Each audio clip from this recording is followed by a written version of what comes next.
All right, ladies and gentlemen, I hope you're all doing well and welcome to the tournament. Today we have a double elimination Total War Warhammer 3 tournament. Should be quite a bit of fun. And we are going to get this party started in just a second, making sure the players are checked in. And we'll be getting right into our first game. So double elimination, the way it works is if you lose in the upper bracket, you get relegated to the bottom bracket, which gives you an opportunity to submarine all your way up to the top grand finals. Normally in double elimination, you do a system where the top player in the bracket gets a second life in the grand finals, but I personally like to have it remain a climactic best of one, at least in Total War when it's a situation where they're playing the same faction, because, you know, playing a matchup over and over gets a little bit boring in this game, in my opinion. So that is going to be the tail of the tape, and just refreshing here, we got the players all ready to go, and let's get this party started. All right. One last check in here, and yep, we're good. All right, so we're going to generate the bracket, and we will see what that looks like in just a second, and we'll be casting our first game. And here we go. Here we go. Here we go. All right, brackets are live for anybody playing in the tournament here. Should be quite a bit of fun. And we have a pretty good game right out of the gates, actually. We have Subutai versus Catholic Alcoholic. That should be quite a fun one to cast. So we're going to let the goblins know the tournament is live. Goblins, Tourney is live. And you can start on your games. All right, all right. You can do Grombrindle versus Desperado via Anime versus Alexander. Okay, we got some good games here that, maybe we do an Empire game. What are they playing? I'm just going to go ahead and double check and see what these lads are playing here. Okay. Looks all fine. So I think this will be a fun one. This is a heavyweight one. Hey man, we'll cast your game. Lobby code, please. All right, so it's going to be Subutai versus Catholic Alcoholic here in the first match of the day. I just hit up the lobby hosts, and we will be getting that all squared away. At school, it's a shame out of region. Well, I mean, it's a good thing you're in school. Rooting for anyone using Khorne. I believe we had 2 Khorne champions sign up today, so there's 2 chosen to the Blood God. Yeah, we have a lot of Khorne players actually playing, which is fun. I'm getting pinged for something, for some sort of witchcraft. Let's see what it is. It's just my inability to announce my own streams. One of the folks in Discord did for me. Thank you, Gunhound. Appreciate it. Thank you, thank you. Okay. Cool. What map do we start on? First one. Alexander. All right. Cool, man. So now we just hang tight. Let's go ahead and find the lobbies. Should be popping up here in a second. We don't see it yet. Looks like several of the players have already gotten the lobbies, and we'll go from there. Number of turns. Oh man, you know what game I just got that has been a ton of fun, by the way? Okay, is YouTube having issues? Uh-oh, my internet's acting up here. Give it a second, ladies and gentlemen. Let's see if it stabilizes.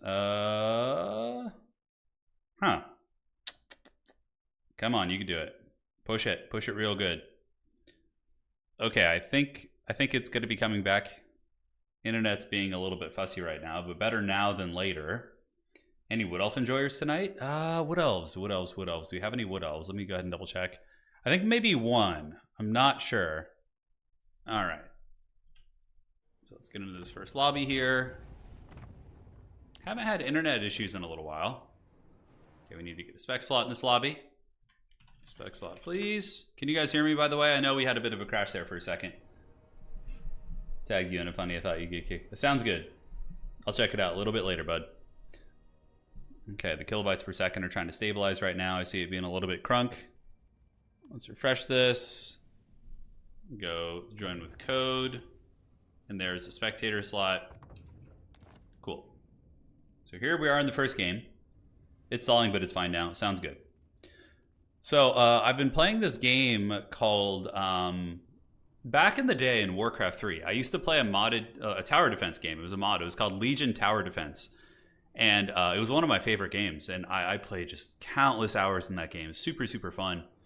And apparently they made a sequel to it as a full-on game on Steam called Legion Tower Defense 2, which if you guys enjoy like kind of the auto battle or tower defense type games, it has a PvP element to it. Man, it is so fun. So Professor Pone and I were playing that yesterday for several hours and having an absolutely great time. So that was cool. Hear you good? All right, sounds good. Yeah, I might need to restart the stream. I don't know what's going on with the bitrate, but hopefully we can get it all squared away. I see it still kind of struggling, so hopefully the internet will stabilize here in a minute, and we should get there. We will see. All right, seeing if there's any issues with the players. I don't think there is so far. Double elimination. So if a player is defeated, they're going to get a second chance at life here. You guys ever feel like you rediscovered the game when you started manning another faction? Yeah, that's definitely a very real thing, Emmanuel. That's what keeps me interested in this game. Is that, you know, when I get bored of playing, you know, 2 or 3 factions, like, you know, I've been maining Chaos Dwarves and Empire and Nurgle and Khorne and, you know, those type of factions, but then you switch it up and start really, really hyper-focusing on how to try and master a faction maybe that isn't super popular. That's been fun. Hey, Mr. Pig, how you doing, man? It's been a while. Hope you're doing well. Let's see if Subutai is on his way. I'm going to message the Catholic and see if he managed to get a hold of Subutai. Otherwise, we would need to go jump in and cast another game here. Okay, so we got Vampire Counts versus Tomb Kings. That's kind of a fun matchup. We have an Undead Royal Rumble. Yeah, I think there's only one. Oh, no, wait. Wood Elves are banned today. No, so there's no Wood Elves. Because Wood Elves are a very, very strong top-tier faction in this current patch. So you really need to be able to have, you know, picks and bans to deal with them effectively in a fair format. So we did ban the top 3 factions, which is Kislev, Wood Elves, and Beastmen. Those factions are going to be banned out today. Man, this bitrate is just flying all over. Yeah, so, sorry, no Wood Elves today. Glad to catch you Tourney live. Yeah, it's going to be fun.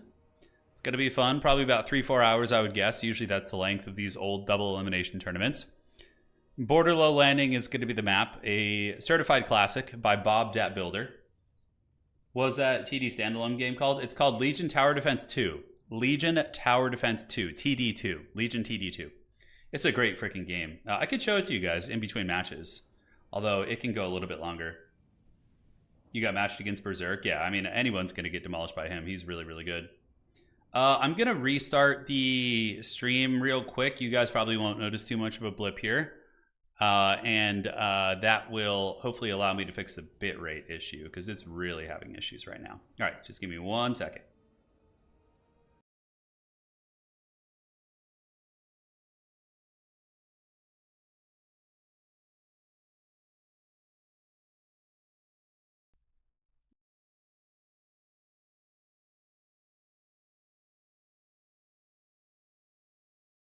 All right, let's see if that does the trick, man. Hopefully it's not laggy. I don't know what I can do. Some evil witchcraft today. Just lag. Good times for all. You guys will have to let me know if it's lagging during the game. As long as the game is watchable and the audio is fine, then, you know, I'm good to roll with it. But if it's going to be lagging consistently, it's trying. It's hanging in there. Yeah, it's hanging in there. It's doing its best. Sounds good, Owen. You're doing a little bit of painting. That's fun. I'm playing in a grand tournament this upcoming weekend for Warhammer the Old World. So we're going to have the Chaos Dwarves playing it, which is going to be great fun. Got upgraded to the floor for Priest. To the floor for Priest. Not sure what you mean. Oh, saw Judas Priest. Oh, okay, got it. I only read the second part of your comment where you got upgraded to the floor for Priest. I was like, oh, you've gone into the clergy here. Okay. Yeah, not enough to maintain smooth streaming, man. I really hope the lag will calm down here. Subutai is still taking some time to get into the lobby here. Okay, sounds good. Okay, I'm going to make an announcement. Apparently some people are having issues getting into lobbies because there was a map pack update yesterday. Okay, Desperado. No problem. Is yours updated? Let's see if you can get in. Yeah, because right now, Catholic and I are in the lobby, and I did see several other lobbies. Sorry for the delay in the haggard technical start. Hopefully it will stabilize. Okay, it looks like the bitrate is stabilizing now. I think the worst is over. We have weathered the storm, ladies and gentlemen. Just barely. Yeah, so we're playing in a grand tournament this weekend. It's a 2-day tournament, Saturday and Sunday. We're playing Chaos Dwarves, so I'll take some pictures and maybe record some video of some of the different armies, so you guys can get a look at all that. Big Dog, can I have your honest thoughts on Age of Mythology? I freaking love it. No, I'm not sponsored in any way by Age of Mythology whatsoever. I just play it on my own accord. Yeah, I love it. It's freaking amazing. My only critiques would be the server instability for like large multiplayer is very frustrating. But aside from that, yeah, it's tricky. We're in. Okay. Sending an invite here. Let's see if we can get him in there.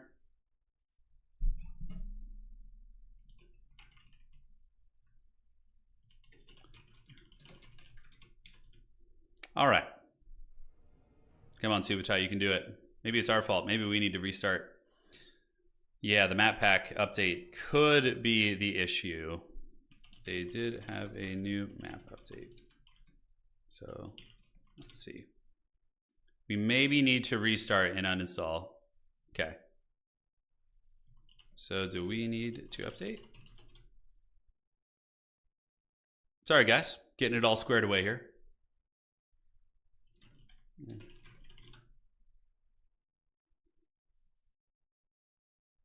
Okay, so we're all good.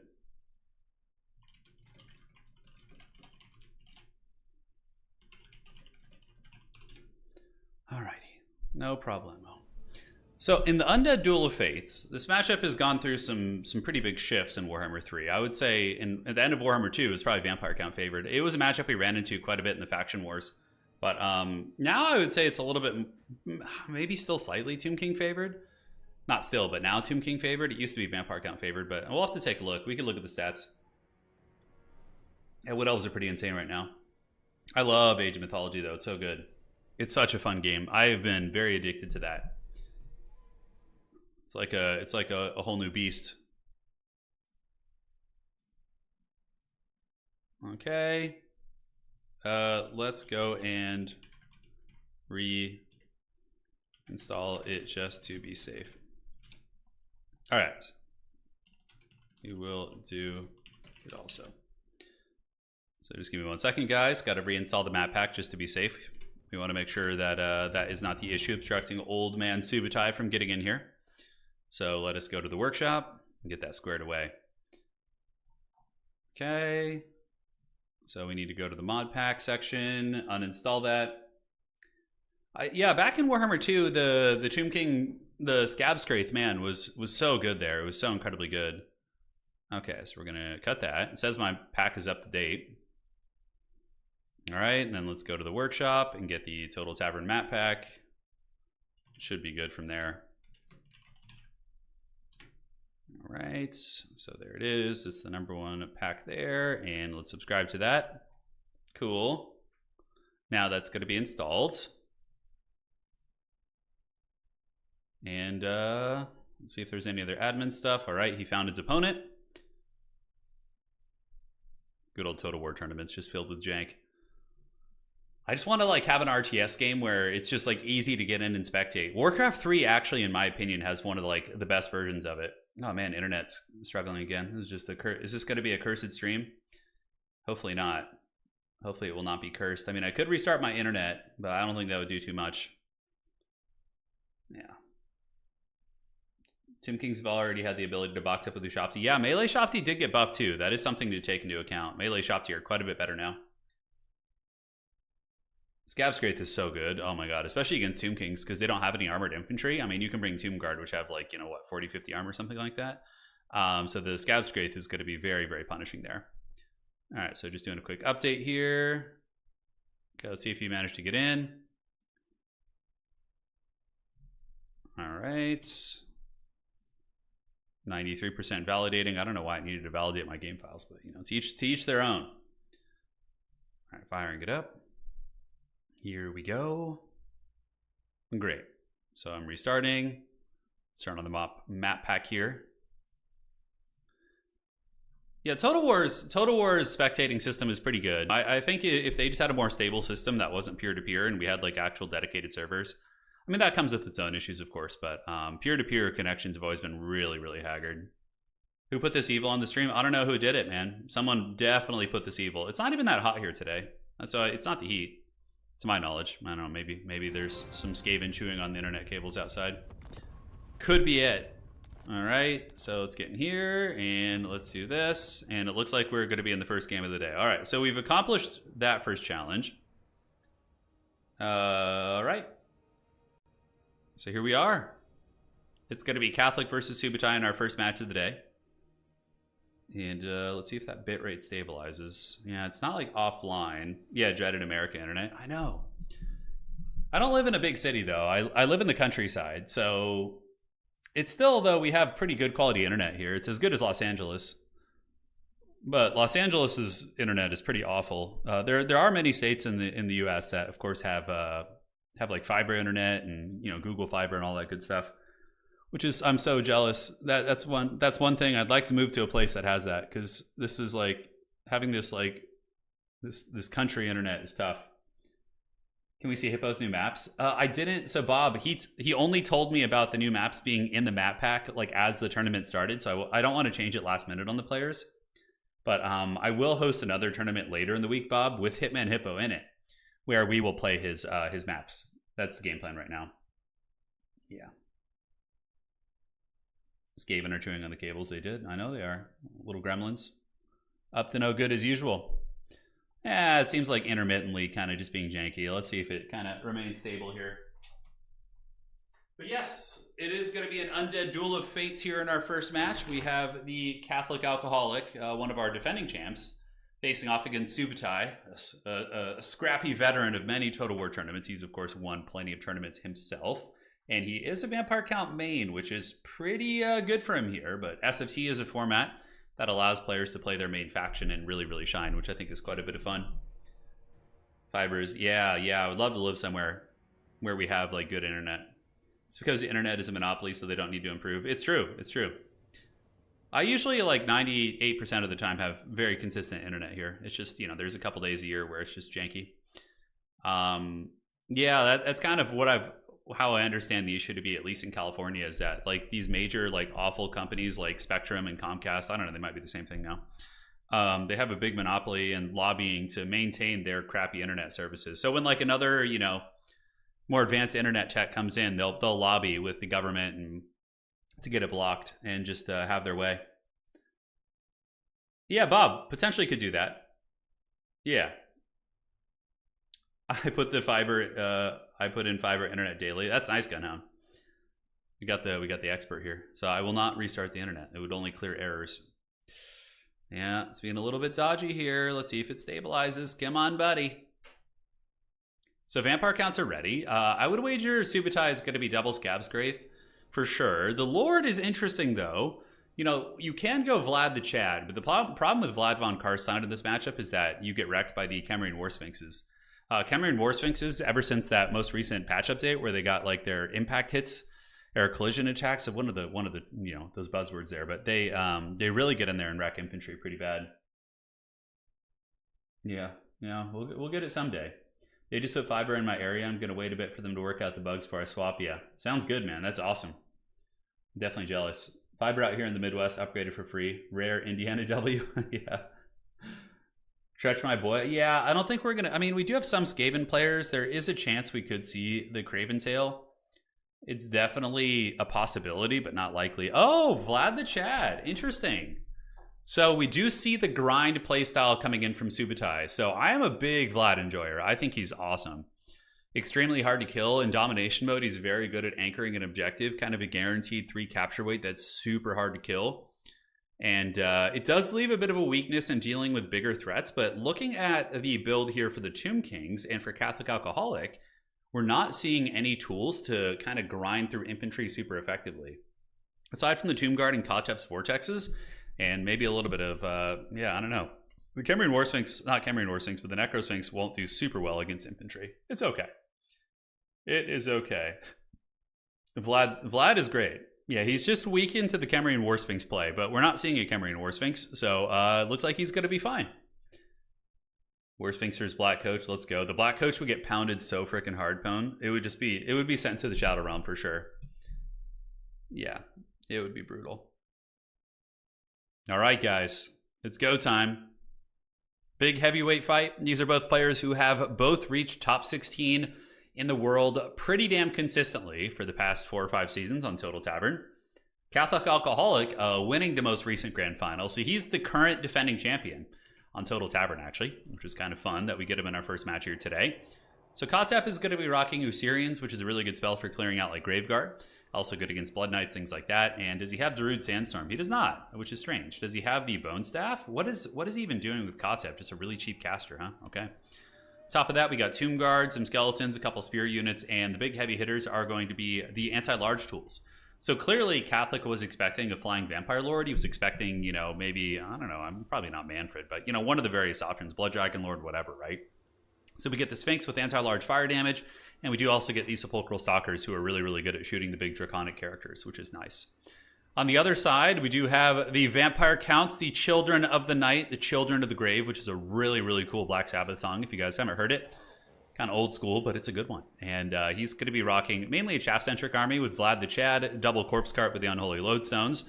Unholy Lodestone's going to be providing healing as well as a stat line buff to the Crypt Horrors. And Vlad is going to be there. So Vlad is going to be rocking what spells? We have the Raise Dead as well as Invocation of Nehek. All right, man. Sweet. Vlad von Karstein. Definitely one of the cooler looking characters. I really hope Vampire Counts get added as an official faction to Warhammer the Old World eventually, and then Vlad gets picked as one of the characters. That would be so freaking cool if they brought him back as the named character. That would be fun. That was Maiden? No, Children of the Grave is the Black Sabbath song, isn't it? No, wait, what am I thinking? Children of the Grave. Yeah, it's Children of the Grave is Black Sabbath. Yeah. Am I crazy? Yeah, it's Black Sabbath. Yeah, anyways. Back of the battle. Vampire Count's going to be hustling up to the objectives, going to be sending a Skeleton Warrior to grab Objective 1, and the Tomb Kings are going to be doing something very, very similar on the other side. They're going to be sending a Skeleton Spearman over towards Objective 3 to grab that bad boy. Meanwhile, the Legions of Hemry march towards the middle objective, going to be fighting against their evil vampiric cousins. Certainly the Vampire Counts are the more evil of these two factions. I don't know where Tomb Kings would lie on the D&D chart. Somewhere in like neutral for sure. They're not like, you know, straight up evil. Vampire Counts are probably, I don't know, would you say Vlad is definitely like a lawful evil character, right? Like a little bit pragmatic, and he has like a system. You know, not like chaotic evil or anything like that. Manfred would maybe fall more into that category. But overall, the Tomb Kings are definitely more somewhere in the neutral category, I would say. I don't know. Be curious to hear about your guys' opinions. It definitely Coldplay. Yeah, Coldplay sings that song 100%. Quick, don't let the Tomb Kings cast Eclipse and have the Sphinx turn into a vortex. Yeah. Yeah, Age of Mythology is gonna go ham for sure. All right. Sepulchral Stalker shooting some laser beams into the Crypt Horrors. Crypt Horrors are going to be forced back right here. Chaotic neutral, though? I don't think Tomb Kings are that chaotic. Lawful neutral yeah, lawful neutral sounds a little bit more reasonable in my opinion. I don't know. Tomb Kings are the neutral, like get off my lawn type. Yeah, that sounds a little bit more accurate to me. I guess it depends on which Tomb King you're talking about. You know, if you're going to be talking about like Ark in the Black, that's one thing. But if you're talking about Cetra and, you know, some of the more main characters for the Tomb Kings. Lawful Evil, you think so? Yeah, I don't know. Interesting one. So here we do see some play from Catholic using the dreaded Skeleton Chariots as well as Kotep to deny Subutai off the back objective, which is an interesting play. He's really, really just playing that minutia of the game, which is trying to deny your opponent's time on the objective. And Subutai is a little bit nervous to go in here, although he does have Skeletons and Crypt Horrors, which could move in. Although, he's afraid of the Sphinx. All right, so Catholic using his mobility to really, really play this objective here.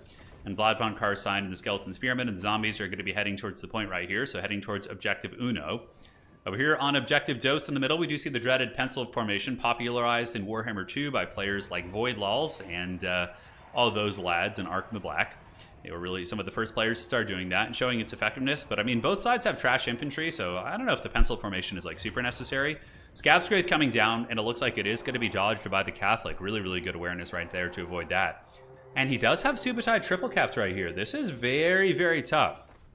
So Objective 1 is captured here by the Tomb Kings, and the Vampire Counts have not been able to get that back yet. This is a really, really smart play by Catholic, because now what he's going to do is he's going to rotate back towards the middle, and he is going to, force Subutai to bring a lot of his army over here, and then he has the superior mobility, right? He's got 50 speed on this unit, and then this unit has 68 speed. So he's going to be able to bull rush back to the middle and probably, start trading effectively here into this army. But Subutai is going to be calling in the old Mortis engine, which there's not a lot to shoot at it right now, that's for sure.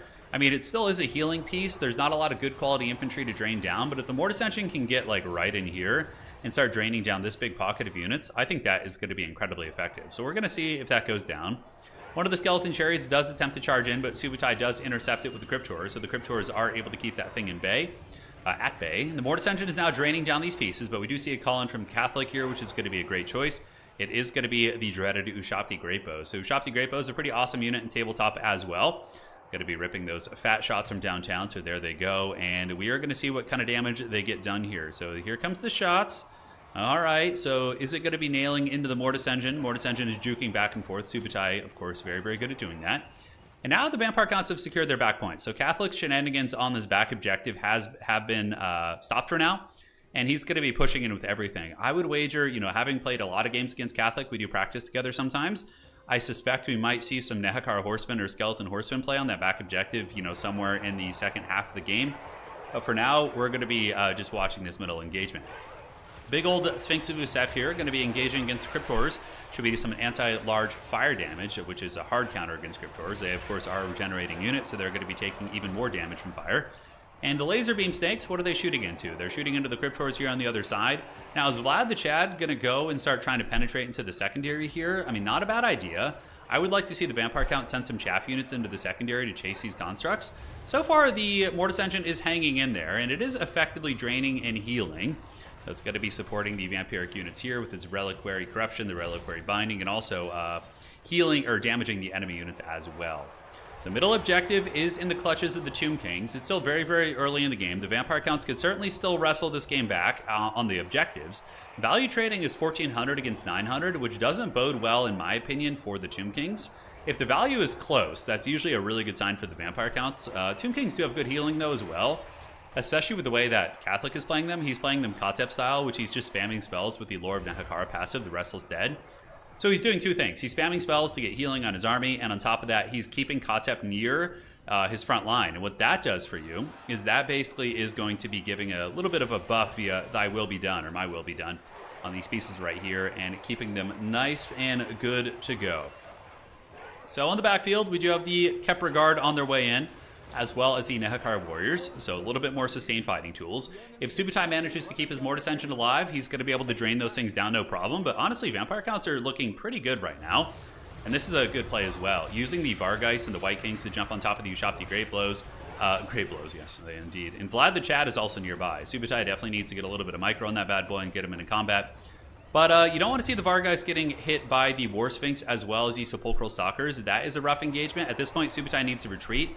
He needs to pull those bad boys back, disengage. I mean, he does have the Ushabti Great Bows trapped in melee here, which is a nice pin, but losing this 1,100 gold unit is going to be a big disaster. So yeah, pulling them back, getting them re-engaged, using their cycle charging potential is what you really want to be doing. Now, what I would like to see maybe from the Vampire Counts would be some Graveguard, and yeah, just like we talked about, this is like Catholic Alcoholic 101. He's a really, really cheeky objective player. So here on the other side, he moves across. He gets his Skeleton Horseman to the backside, and is the Dire Pack here? That's Subutai's counterplay. He calls in the Dire Pack to try and stop them, and then get some Skeleton Spears. Definitely should have left like at least one unit back there, because now Catholic is going to be stealing the back objective, and even if he is losing the fight on the middle objective to Subutai, there's a chance that he could win on points if he manages to keep weaseling out these points, right? Another Vargeist coming in. Good play by old Subutai here. Going to be diving in against the Ushabti Great Bows. And they're starting to crumble now. And guys, the Mortis Engine is cackling. This game is looking really, really good for Count Chocula and the Vampire Counts here. The drain is going to be continuing. Just double checking here. Looks like my bitrate is holding firm, so I don't think we're lagging, which is nice. On the backside, Skeleton Chariots being called in for Catholic. I don't know how good those are going to be. I mean, they will clear out chaff units okay. I think Chariots in general are in kind of a bit of a weak spot. But, yeah, I mean, it's okay for killing zombies and skeleton spears if you could, like, rear charge them and whatnot. But the blob fight continues to go for the Vampire Counts. Cryptors here are doing it, and we do see the Mortis Engine getting a big old invocation, so that bad boy is still very much alive. Vlad the Chad and the White Kings are also quite sustained. Corpse Carts are providing healing and stat buffs to the skeletons and zombies. And on the backside, ooh, look at this. Catholic using a cheeky block. So he's going to be summoning a Ushabti right there, which is going to be blocking the advancing Cryptors, but he doesn't notice the sneaky golems coming in. It is going to be the Crypt Ghouls for Subutai, so really good capture weight, so they're going to be heading over there. And it is go time. We're going to see if he's going to be able to get that objective back. So somebody in chat asking why the Ushabti Great Bows are in melee. So the Ushabti Great Bows were sitting right here shooting, and they were trying to get line of sight on the Mortis Engine between these 2 points. And then Subutai came around with the Vargeist unit and force the Great Bows to run here to try and get some support from their monsters, at which point they just got trapped even further. So at the end of the day, probably a mistake running that direction, but it is what it is. So for Catholic to win this game at this point, I think he's going to need to get the Mortis Engine, drag that bad boy down somehow. If Subutai is able to keep this thing functional, it's going to give him just exponential value in terms of damage output, as well as the healing that it is going to be providing. On the backside, we do see the Golems. They're trying to get it, but the 2 Horsemen, one of which is a Nehekar Horseman, is able to engage them and do very good work. Cryptors and Skeleton Spears battling it out. Catholic really starting to play the objective game. I think that he probably feels as if the middle fight isn't going as well as he had originally planned, so he's going to be altering his strategy. You can see multiple infantry units coming down here. The long game is being enabled. Crypt Ghouls trying to chase down the Nehekar Horsemen, but they're a very squishy unit, and the Ushapti here are going to be crumbled, so the Ushapti summon is off the table. And Tomb Kings have completely lost the middle. It's looking to be an absolute disaster here. We do see the Khemrian War Sphinx, or excuse me, the Sphinx of Yosef here being absolutely beaten down by Chad von Karstein. We see the Sepulchral Stalkers crumbling down, and all of his power pieces are off the table. Although it looks like he did get the Mortis Engine, so that's going to give him a decent chance in this game. But even still, Subutai is just going to wait and resummon a Mortis Engine here in a little bit. He'll bring another one back, and that for sure would be the play that I would recommend at least, because the Tomb Kings aren't really going to have any answers against it relatively soon. So Catholic's basically all in on the back objective. If he can get these skeleton chariots to actually make contact with some infantry here and stop them from getting to the point, you know, every moment that Catholic can buy until it becomes a Helm's Deep situation is a huge, huge win for him here. So on the backside, Konigstein Stalkers and Zombies on the way across. Skeleton Chariot's going to be getting a beautiful charge into the Golem. So Golem is going to get punted for sure. He's gonna have a bad time as they get run over. And that's the one thing that Skeleton Chariots are like really good against. Like lightly armored infantry like Crypt Ghouls, that is exactly what they were designed to counter. But Subutai will get this back eventually, but the question is, will it be a double cap situation at that point? Because he is dominating in the middle. Subutai is absolutely crushing it. And here he does drag down the big Sphinx, and the Sphinx is going to be falling. And over here, we do see Grand Hierophant Kotep also taking a bit of a beating from the Cryptors. I wouldn't be surprised to see Subutai send some Cryptors over to Objective 3. I mean, he has enough of a dominant victory that if I were Subutai, I would be playing for a triple cap. And I would suspect that he's going to be doing that, even though he doesn't need to. That would really just seal the deal, I think. Cryptors are pushing through with Skeleton Spearmen. That's going to be able to dispatch most of these units. We do have more chaff coming across and more Crypt Ghouls. Skeleton Spears, middle objective, just an absolute crushing victory for the Children of the Night. As the Vampire Counts have gotten it done, we do see the Nehekar Warriors starting to crumble to dust. Cryptors here, maybe going to be heading towards the back objective. It doesn't look like it. Looks like Subutai is going to be taking the more conservative route. I believe he still wins on 2 objectives at this point, but it's going to take a long time. And Catholic might just tap out too, because the amount of healing the Vampire Counts have done is exponentially more than that we've seen from the Tomb Kings. I mean, the Tomb Kings do have good healing, but with double, Corpse Cart healing, Mortis Engine, Invocations, I mean, that is a ton, right? So back point taken by the Vampire Counts. And it looks like Catholic is going to continue pressing that. He's got Tomb Guard coming in. He's got Skeleton Horseman Archers. He's going to keep trying to grab that back objective. And this is Subutai's game to lose, because I feel like he's in a very commanding position here. He still has double characters. And Vlad von Karstein has been an absolute chad this game. Only 1100 value, but his presence and being durable is very, very good. So yeah, sending Vlad back there might be, is it a mistake? I don't think so. He needs to keep enough in the middle to not lose it to a quick, aggressive push by the Tomb Kings. But looks like the Tomb Kings, like I said, are all in on the back objective here, so they're going to be hustling it up. Heading for that one. We do see some Tomb Guard Halberds coming in, but the Skeleton Spearmen of the Cryptors is going to be moving in to engage them. Nehekar Warriors is trying to crumble. And Catholic doing some good blocking. He actually does get the Kepra Guard. I didn't notice them. So one of the call-ins that he did have was the Kepra Guard here. But Kepra Guard are going to get taken to Pound Town. There's a lot of big scary monsters here. The Cryptors are going to be taking them to the club. And Vlad von Karstein himself, one of the coolest characters in Warhammer Fantasy Battles, in my opinion, is going to be beating them down. Yeah, Kepra Guard are an amazing unit, really, really good, especially in Domination. But yeah, be taking on 3 or 4 times their cost is going to be a tricky pickle. On the back point, we do see the capture weight starting to go for the Tomb Kings a little bit, as they do arrive with their Tomb Guard Halberds. Tomb Guard Halberds are pretty healthy. We also see a Necrotect, which is the Chariot Necrotect. It's the one with the Burning Vambraces, or one of the better items in the game, actually. It's insanely good. And yeah, that is going to be applying debuffs to whatever it hits. But I think that Vlad the Chad is going to be able to deal with this Kepra Guard unit, move to the back objective, and Subutai, yeah, this is the correct play. Because right now, the Tomb Kings are all in on that backside objective, so getting a cheeky little Direwolf cap here is really smart. Subutai playing extremely well right now, so he's able to get that. He stayed calm in the face of the back push pressure, and now in the middle, we do see the remnants of some Nehekar Warriors trying to capture this objective, but the Skeleton Spearmen with the Corpse Cart support will trade pretty well. not well into Tomb Guard, but they're going to be lasting longer. Looks like the Vampire Counts are maintaining the capture weight here. Uh-oh, Tomb Kings are starting to get this. Yeah, and Vlad is taking those Kepler Guard. Might buy enough time to make this a triple cap situation, but I think that old Subutai is going to get the triple cap. Catholic does respond. I don't know if he saw it right away, but he does call in some Nekar Horsemen. I think he saw it a little bit late, considering he summoned out 2 units, and this is going to be a capture for Subutai, and this is a huge, huge win. This is going to buy Subutai a long time, and probably just seal the game for him. So he does get this objective. If you're the Direwolves here, you run into the trees, or you just run up there and help capture this, because it's going to take Catholic a minute to capture this back. So you can bring the Direwolves over here to help out and stabilize the backfield. Subutai in a very comfortable position right now. 10:45 for the Catholic, 8:10 for Subutai. As he does start to wrestle this objective, the Vampire Counts are able to get it done here on this point, and we do see the Necrotech for Catholic Alcoholic battling the Crypt Ghouls. And how's this going to go down? I think it's GG. I think the Vampire Counts have got this one. Certainly a very decent little scrap. I think a lot of it came down to the build for Catholic, and obviously play was a big factor too, but the Kemerian, or the Necrosphinx, I'm just so used to seeing Kemerian War Sphinxes, but the Necrosphinx and the Sepulchral Stalkers were both basically useless against Subutai's army. He didn't have any big targets outside of, I mean, he brought in the Mortis Engine eventually in the Crypt Horrors, but they were pretty weak into the opening build, and I think there needed to be a little bit more infantry killing power here for the Tomb Kings. Like, I don't know if Ushabti would be the way because of the prevalence of Skeleton Spears and Crypt Horrors, but maybe more Tomb Guard. Hard to say. Obviously, there's different lore choices. You can go Cetron as Sphinx too, and that would be very good. Cetron, the War Sphinx, is a pretty powerful fighter, and you can also bully Vlad a little bit if he needs to. So Catholic going to be grabbing the back point back. Subutai, very comfortable here. He does have a couple crumbling creatures on the back point, some ghouls and scary beasts. Here we are going to be seeing the Tomb Guard Halberds losing to a Skeleton Spearman unit that is going to be supported by the Mortis Engine. So the Mortis Engine going to be draining all these guys down, and that is exactly what you wanted on. You want the Mortis Engine going after elite infantry. That is just the creme de la creme. It is very, very good indeed.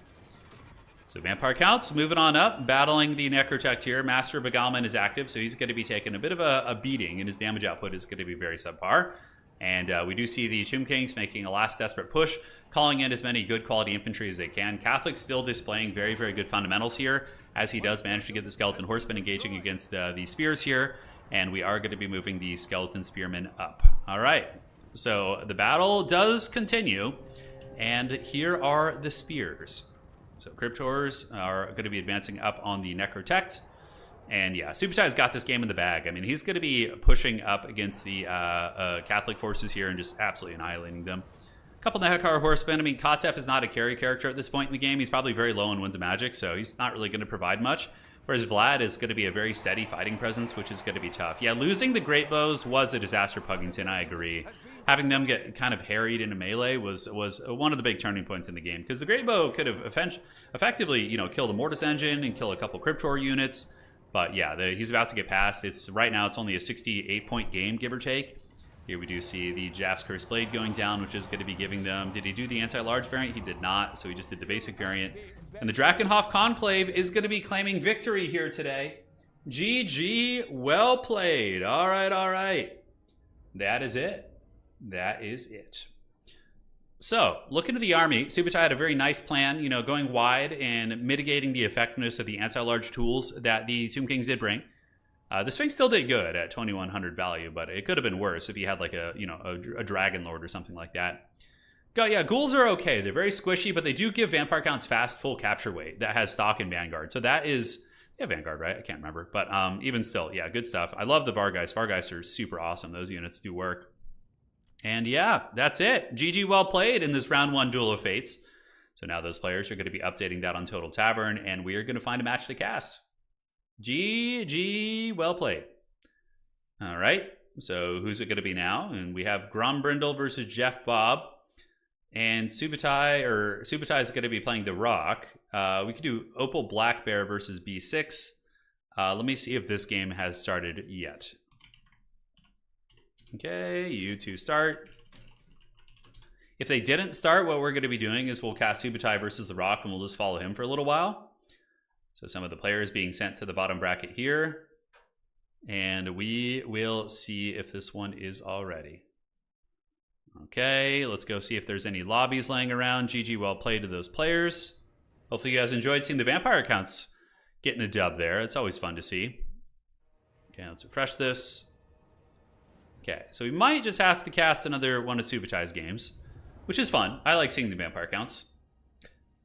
They're pretty rad. They're pretty rad. Yeah, what would be the Tomb King's build to counter that style of play? Maybe a Screaming Beam Catapult, but it's kind of hard to defend against the vampire counts. You know, Fellbats and different pieces diving back there could be pretty nasty. Maybe Cetron, a big Sphinx, is going to be the way. Like, he seems like a pretty powerful bully, and then you could just bring these two spells into Assyrians. Blessed Bladed Petra is alright, but I think just going like bare bones cheap on him is going to be pretty good. Curse is alright, but you cut Wrath of Petra. 2,500, I think you got a pretty good fighter. Maybe more chaff clearing, like Nehakar warrior centric, could be good. I don't know.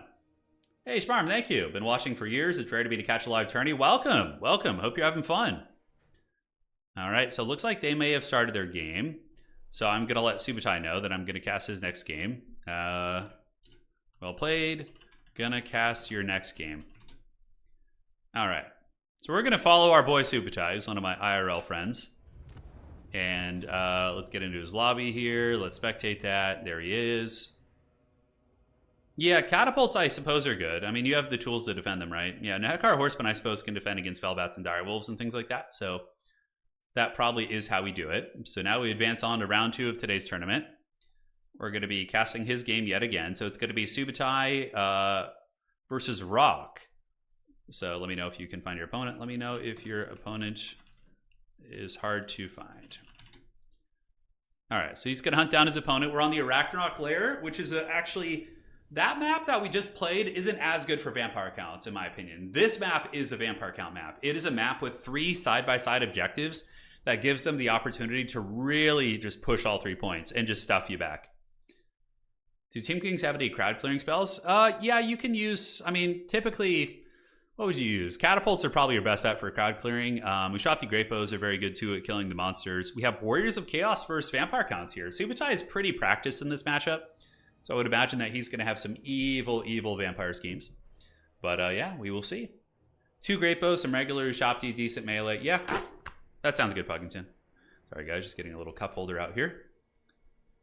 Turn with the flex of having friends IRL. Yeah. Yeah, no, I'm definitely... I live pretty close to several of my high school buddies, which is cool. We play Warhammer the Old World every Tuesday, and then we play Commander every other week, give or take. Hey, right on, Lex. I'm glad you're enjoying Warhammer 3. This is double elimination. So let me show you guys what the brackets look like. I like double elim. I kind of got a little bit burnt out on the Swiss format, and I still like it. I'll be going back to it, but here's how it looks. So basically, you have, here's the tournament here. The individuals who lose will be relegated to the bottom bracket. So you can see Alexander lost, Greenskin lost, Catholic, and Desperado. And as people lose here, they're going to go down to the losers bracket to play. I highly suspect that Catholic will dig his way out of the pits here and make it to the grand finals. We could see a rematch between him and Subuchai in the grand finals. But yeah, this is a double elimination bracket here on Total Tavern. So yeah, website can do quite a bit. Eventually, I would like to add a feature where we can do FFA tournaments. I think that'd be really fun for different games. Yeah, there's an idea that, like, I don't know how feasible it is, but if we could like make it so Total Tavern eventually is able to host tournaments for all the games I cover and have separate brackets for all those games, that's like the power fantasy, but that's like a big development effort. But yeah, someday maybe, like if we could host games for, you know, Age of Mythology, for example, if we continue covering that for that long. Yeah, new EDH bans. I was really happy about the EDH bans because Dockside Extortionist is just a really, I mean, I don't play CEDH, right? I play high powered casual is what I play. And yeah, Dockside is just not a fun card. Jeweled Lotus is not a fun card to play against. I personally am I use Soul Ring and I use Mana Crypt. Not Mana Crypt. I use Soul Ring. I use Mana Vault. I also use Ancient Tomb in a couple of my stronger decks. But I personally wouldn't be upset if all of those cards kind of, not all of them, but Soul Ring should probably be banned too. Like, I don't know, but they're never going to ban it because it's in all the precon decks. But I really don't enjoy Soul Ring. I think like it really just kind of, yeah, like if someone gets a Soul Ring start and the other people don't, yeah, it's pretty unfair. Your friend just bought a foil Crypt. Oh, that feels so bad. Oh, that feels so bad. Crypt is still used in like some of the older formats though, right? What is it legal in now that is banned in Commander? What do counts do versus Empire? So Empire is pretty heavily favored versus Vampire counts. In my experience, you know, when I play Empire, I usually crush Vampire count players pretty hard. But yeah, I'm not sure what you would do these days. I'd need to go to the drawing board on that. I would need to go to the drawing board. Yeah, excited to get an update for this game. You know, it's been a while. It's been quite a dry spell. So what do we have? We have the Corn, Ogres, and Greenskins update coming. And then beyond that, we need to get a Slaanesh update. So it'll probably be like Slaanesh with 2 other factions. And then I bet you we'll get like some weird thing like Dogs of War. Then maybe like a Nagash update followed by a Thankful FLC. And I think that could maybe be the end of the road for Warhammer 3 like updates, right? Like it's pretty crazy. Turn building is evil deck. My deck is like, I play Sauron the Dark Lord, and it's not, it doesn't run any infinite combos. It's a aristocrats deck, so it's not going to just annihilate a table quickly. It's more of like a grind game. Like I have never just like popped out quick Sauron and just won super fast with it. It's very much like a deck where you know, you might get Sauron out a little bit faster if I'm able to get like a Soul Ring start or like a Mana Vault. But even still, it doesn't like crush you quickly. It plays Zulaport Cutthroat, you know, Blood Artist, those type of things to just grind you down. So it's not a deck that's just going to karate chop you quickly. I don't run any infinite combos in it. I used to play CEDH a long time ago. I played CEDH back in the early days. I was running, this would have been, God, what year? Maybe 2013, 14. I was running a mono black combo deck with Mikaeus, which was super awful. Yeah, but that, you know, Mikaeus isn't even viable as a CEDH commander anymore. But back then he was pretty decent. You could do some stuff with him. Yeah, High Elves, Dark Elves, Slaanesh DLC would make sense. Mortis Engine Abuse and Magic the Gathering as well. Yeah. Have you seen the bans? I have. I agree with the bans, honestly. Dockside is pretty insane. Because Dockside Extortionist, you can play. Let me look exactly. I have never used it. I've played against it. Yeah, so Dockside you can play turn what? You know, or like turn 3 or 4 and get like 8 or 9 mana, depending on the meta you're playing in. It's insane, right? That's a busted card. Like that's insanely powerful. All right. Here we are. So, sorry, I was ranting about Magic. Let's take a look at this. For the forces of Rock 17569, he's going to be using Marauder Horsemen and Throwing Axes, which is a great choice against Vampire counts. Really, really good against Cryptors and their various monsters. And for the rest of his build, he's going to be coming in with Marauders, Chaos Warriors, Herald the Hammer, baby! Let's frickin' go! The Undead Punisher. So he takes away the Undead trait and he can make it so they can flee. It's so good. I love it. And we do also have the aspiring champions here, the Severed Claw, and Archeon the Ever Giga Chad with Spirit Leech and Burning Head. I have to say, I'm loving this build. Subutai is going to be using Manfred. He's going to be Chain Spirit Leeching Archeon, which is a really, really good choice. Archie does not enjoy that at all. And for the rest of the army, it's going to be zombies and skeletons. Cryptors, we have Necromancer on a corpse cart, so a bit of a different build. He does have the Necromancer stroking the Forbidden Rod. Vargulfs to battle any mass, maybe deal with Chaos Armored Trolls, Chaos Knights, different things like that. We will have to see. And now the Duel of Fates is going to be beginning. Oh, he's actually going after Harry the Hammer. Okay, that's not a bad idea.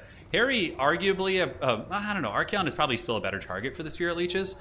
And look at that. Archeon's like, all right, bro, you're going to Spirit Leech me. I'm going to come right back at you, and we're going to be dropping a fat old Spirit Leech right on your stupid head. All right, so the Rock is coming on up. He's got Harry the Hammer and Archeon. He is ready for a blob fight. Now, if you're a Subutai, you know, a way to play this game might be just take this objective, and ignore the middle. Just say, screw it, you know? And then when Harry or Archeon goes to another point, you then collapse on the middle, right? That might be a way that you want to play it. But Herald Hammerstorm is here. Definitely want to engage the vampire counts as quickly as you can. But Subutai is a very scrappy player. He's not gonna give you any freebies here. On the bottom side, we do see the Rock getting this objective. Skeleton Warriors and Skeleton Warriors here, as well as Cryptors, are going to be moving up, and they should be able to get that objective back. So the Warriors of Chaos do jump off to a lead on the early objective. I do think it's a mistake for Walk not to grab this point too, because with their mobility, they can grab all those points quickly. And now the Rock is cooking. Can you smell what the Rock has been cooking? Maybe. Looks like Archie is going to get Spirit Leech. So Subutai already splitting his Spirit Leech is a bit of a minor blunder, but also, in my opinion, a correct adjustment. He realized that, Spirit Leeching Herald was a mistake, in my opinion, and now it's going to be switching on to Archeon. Because Archeon can bully, pretty much anything in the Vampire roster on the ground. If he gets, in combat with Manfred, Vargulfs, whatever, he's going to be able to karate chop most of them. So we get the Hellstriders, the anti-large variant being sent down here, which is a weird choice by the Rock. Definitely, I guess he's just trying to keep them from capturing, which I think is the case. Yeah, and he does call down some Marauder Horsemen. Okay, if he's just using this as like an anti-capture tool, that's not a bad choice. Archie and Herald Hammerstorm are going to be holding on to the middle objective. Meanwhile, Subutai is going to be using his mobility to head over towards Objective 3 here. Marauder Horsemen are also landing on the objective, which is going to be giving Warriors of Chaos the capture weight. And now we see, oh, look at the Forbidden Tech. It's a Chaos Source of Nurgle. With, oh my god, he has the Necrotic Phylactery. Oh, and that gives spell resist? What the hell? What planet are we on? So he has a Nurgle Sorcerer in reserve to heal Archie, which is weird. Okay, and he does have Rancid also. So if he wants to snipe, dude, Homeboy brought 4 spells. That is a lot. That is absolutely a lot. So Hellstriders and Slaanesh are playing a very dangerous game. I don't know what they're doing. They should have just engaged against Dire Pack. But now the Dire Pack is going to be getting the favorable engagement against them. And on the middle point, Subutai is playing this game very, very well. He's playing it correctly. He's ignoring the big strength of the Warriors of Chaos. And I think that like Archeon should maybe come down here, try and deal with some of these threats. Hellstriders are just going bananas over here, by the way. Oh, is he going after the Necromancer in the corner? I think he might be. Look, he's eyeing that thing, dude. He's looking at it like a piece of meat. He's going to be heading over that way. He's going to be looking to chase down that Necromancer. And on the middle objective, the Rock is cooking so far, but Subutai does have the double cap and will win eventually. We do see the Spirit Leech going down, and it's going to be used on Herald Hammerstorm, but the Nurgle caster should be able to just heal that up, no problem, and heal him to full health. I have no idea what the Rock is cooking here, or where he is going with this. Is he really going to hunt that Necromancer in the corner? The Forbidden Rod Necromancer? I mean, the thing is, Subutai with the Rod Necromancer, as well as Manfred with the Sword of Unholy Power, he's going to be able to just do a ton of work with magic this game. The Warriors of Chaos with their current build are not going to be able to keep up with it. So Armored Chaos Trolls and Marauders are going to be heading up towards the middle here. And on the backside, it looks like the Hellstriders are trying to path away, but a couple of them do get caught and killed by the Gorilla and the Dire Pack. And is he going to keep running? It looks like he is, but look at that. Blood Knights coming out of the shadows and ambushing them. That is the danger of running in your opponent's backfield. I have no idea what he was going here, but yeah, the Blood Knights are going to get the freebie, and that is going to be 100% a KO. Now, on the middle, we do have Marauder Horsemen getting a bit of a surround on Manfredo, and Archeon is heading over to try and engage as well. Warriors of Chaos need to be more aggressive here, and yeah, now we start to see Marauders and Armored Chaos Trolls being called in. Both are good choices. Armored Chaos Trolls could kill a ton of skeletons and barely take any damage in the process, but Cryptors will trade very well into them, so that's a little bit dodgy. I don't know why the Marauder Horsemen are diving here so aggressively. It's going to be very rough.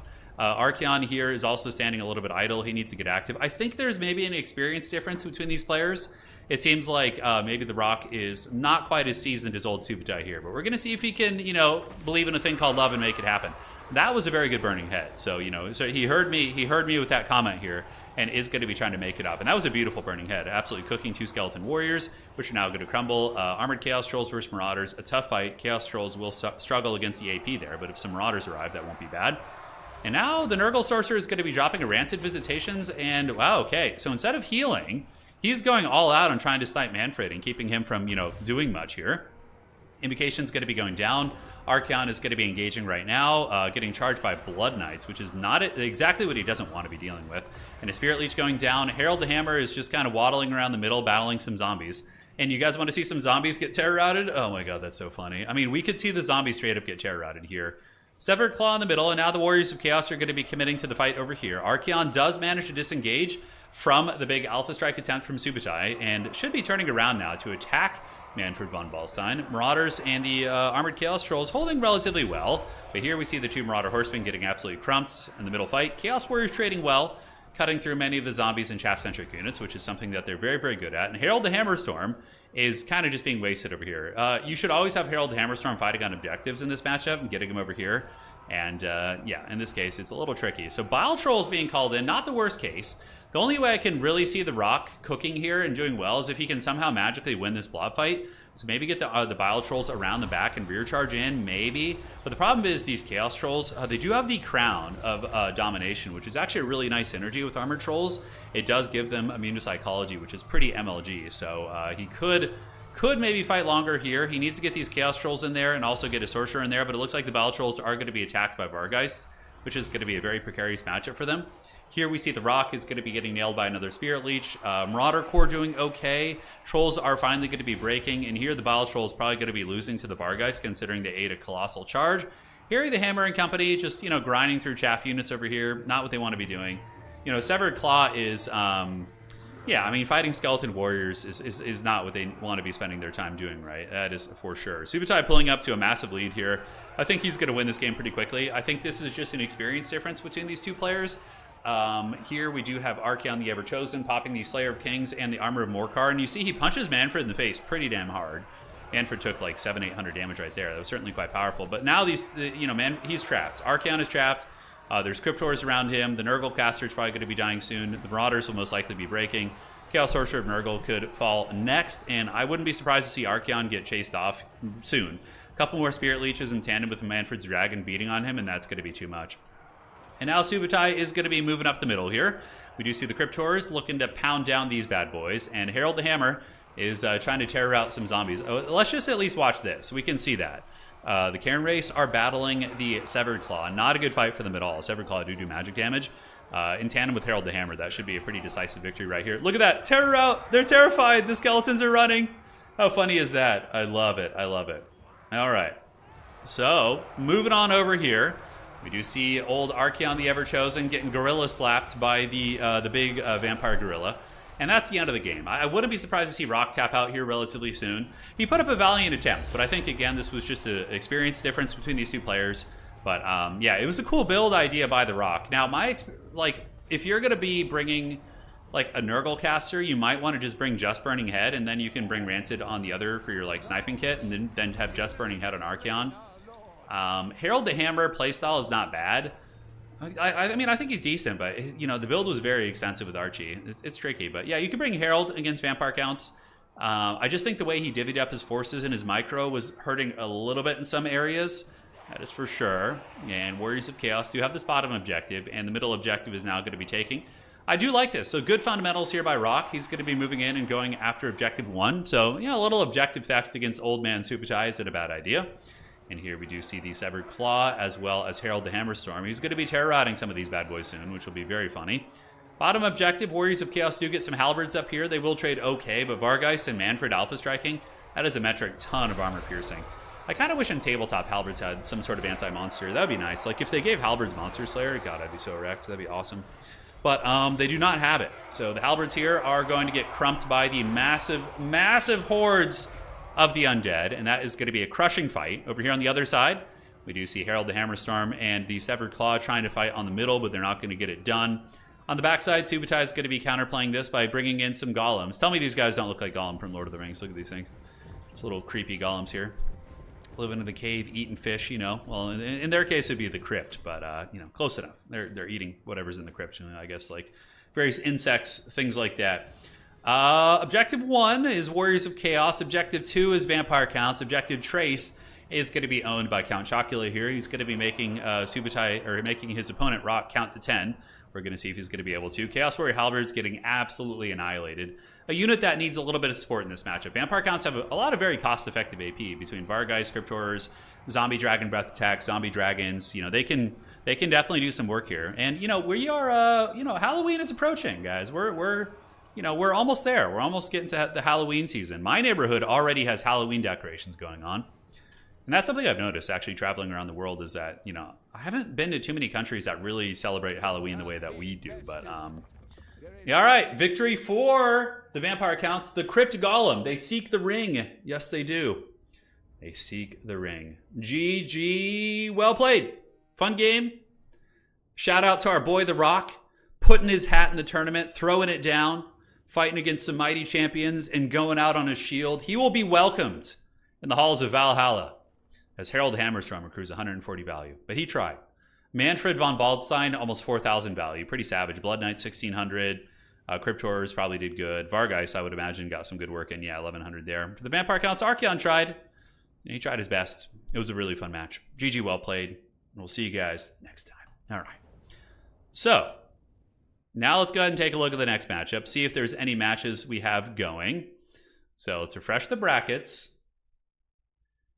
Yeah, my neighborhood already has Halloween decorations. Yeah, it's pretty insane. And let's take a look here. So Subutai is 1. Okay, Subutai is going to be playing either Grom Brindle or Jeff Bob. Let me see if Navigator's game is up. Let me see. Hey, you two start. Okay, I'm just checking here to see if this is a lobby we can cast. I mean, I kind of like following one faction too. I think that's fun. Okay, checking with these players here. We're going to see what's cracking. Release the Kraken. Okay, so now Rock is going to be playing Alexander. Let's look at the bracket. We'll look at it together here. Okay.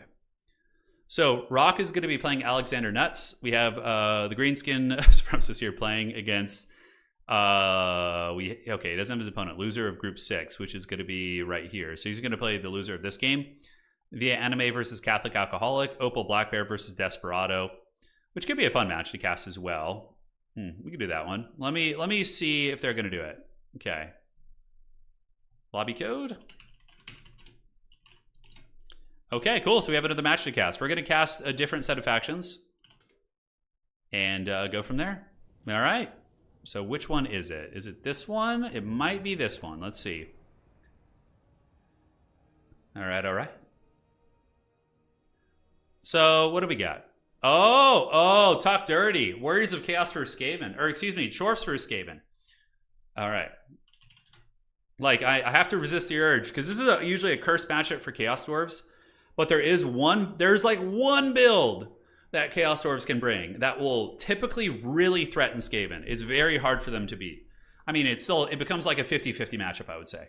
But if you try and play traditional Chorfs, you're going to probably lose this matchup, 7 out of 10 times, 8 out of 10 times. It's still possible to win it with good play and, your opponent making blunders. But, yeah. Overall, it's there. Great to catch you. What's your favorite ROR unit name in game? Ooh, man. I don't know. Let me think about that. That's a hard one. My favorite name ROR unit. I mean, there's so many good ones. The Gallows Giant is sweet. The Silver Bullets. It's just like so Van Helsing. You got Sterling's Revenge. Like there's so many great ones. I don't know. I'd have to look through all the menus. Can you do more late night tourneys again? Yeah, I will. I'll do some more late night ones, Harrison. Yeah. Yes. Is that your dog on your Steam handle? Yeah, that's my dog. He passed away a couple years ago. He passed in 2021. That's Wookie. Yeah. Barons of the Bog. Oh, Barons of the Bog is sweet. Barons of the Bog, Salt Lords, Scutlers. Yeah, there's so many good names. Swords of Chaos is like the most heavy metal for sure. That's like, you guys remember Metalocalypse and Deathclock? Whenever I hear the Swords of Chaos, it makes me think of one of their songs. Like, that could be one of their song names. The Swords of Chaos. Like, oh, that'd be so sweet. those like, I remember when I was first introduced to that show in the 2000s. Like, I thought the music wouldn't like stay with me. I was like, oh, it's an animated show. The music's gonna be afterthought, but that is not the case. Like, even though like the songs like Thunder Horse and Mermaider like have pretty absurd lyrics, they're so good and they go so hard. Like, go listen to Thunder Horse. The guitar riff on that song is just like, oh, it's so epic. Mermaider is so heavy also. I love Mermaider. Brutal. Yeah, it's so good. It's awesome. The Beast Slayer is the Bastone. Yeah, it's amazing. All right, so we got Chorfs for Skaven here in this duel. Let me see if there's any admin issues. And I don't think there is so far. Uh-oh, I've been pinged. Okay, Grombrindle. Both of you need to restart your game and reinstall map pack, then try. That is the problem. So fully delete, then reinstall. All right, that should solve the problem. One time in college, we ate mushrooms to watch this one episode of Metalocalypse where it just ends with the old man in the wheelchair going, oh, yeah, yeah. That must have been a pretty trippy experience for sure. Knights of the Brazen Throne. Yeah, that's pretty metal. Yeah, that's pretty metal indeed. Can we please ban Goji? He's so childish. Oh, man. That sounds pretty wild, Nate. Shredder of Lustria. Yeah, anything with the Shredder in the name. Okay, so I am very concerned for this Chorf build. That is like traditional Chorfs, but I don't know how it's going to work. We'll have to see. The Tattered Souls. Oh, yeah, and the Sons of Sigmar. Dude, Sons of Sigmar might be my favorite just because I love the Empire so much. Yeah. Yeah, Bombardiers aren't bad. So, yeah, like I said, this matchup typically is very Skaven favored, but there is one Chorf build. Shout out to our boy Hitman Hippo for using it. It is very strong. And basically, you just mass Hobgoblins and go as wide as humanly possible, and Skaven struggle to kill all your stuff. It's pretty good. Hobgoblin Archers, Wolf Riders. It's more of a Hobgoblin-centric army. Sky Striders is okay. You know, it's not as heavy metal as some of the other names would infer. Alright, so I just got to do a little adminning here. Who's he playing? Let me see what we got. Alright. Where's Grombrindle? He is playing versus Jeff Bob. Okay, I need to message Jeff Bob as well. Hey.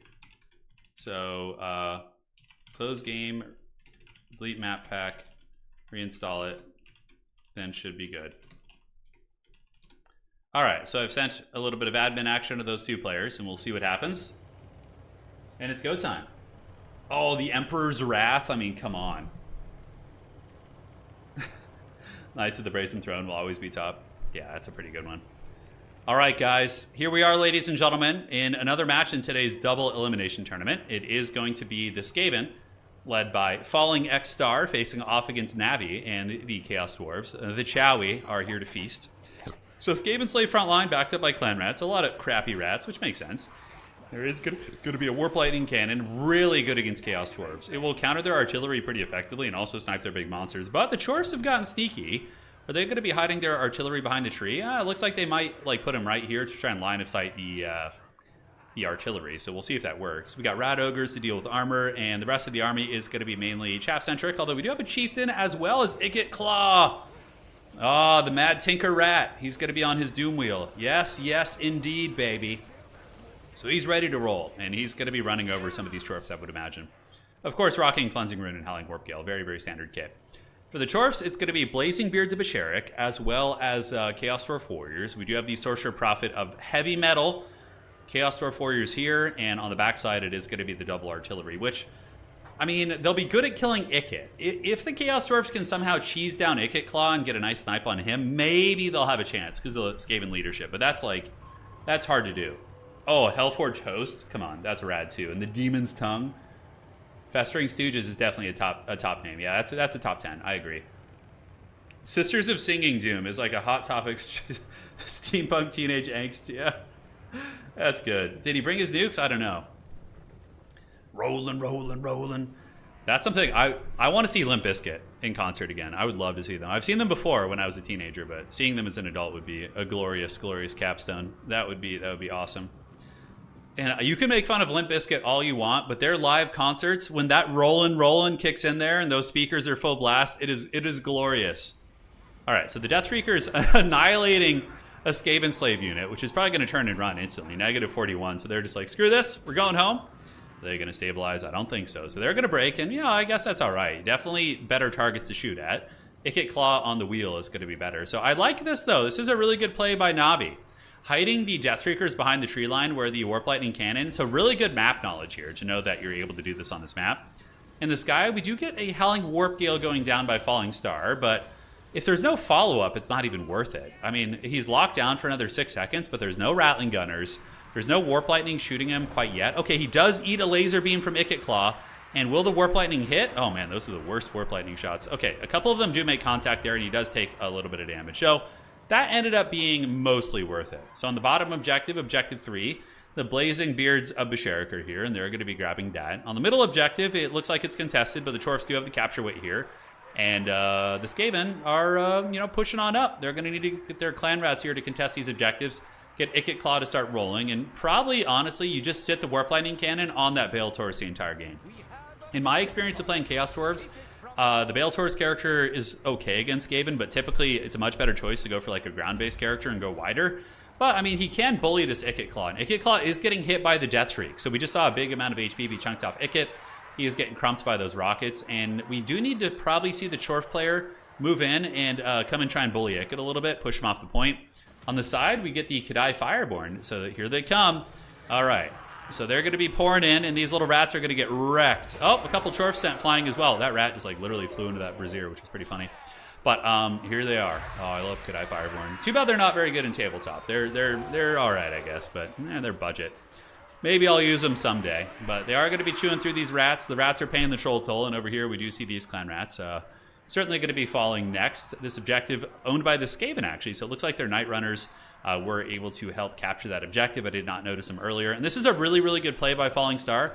Night Runners are pretty good against Kadai. Kadai do have 80 armor, but still poking them with missiles is very cost-effective. And the WWE Chieftain doing the Atomic Body Slam. Yes, I remember that from the 90s and early 2000s. But yeah, he's trying to do glorious battle with the Kadai Fireborn, and now is going to be retreating away as the Fireborn do turn their attention to him.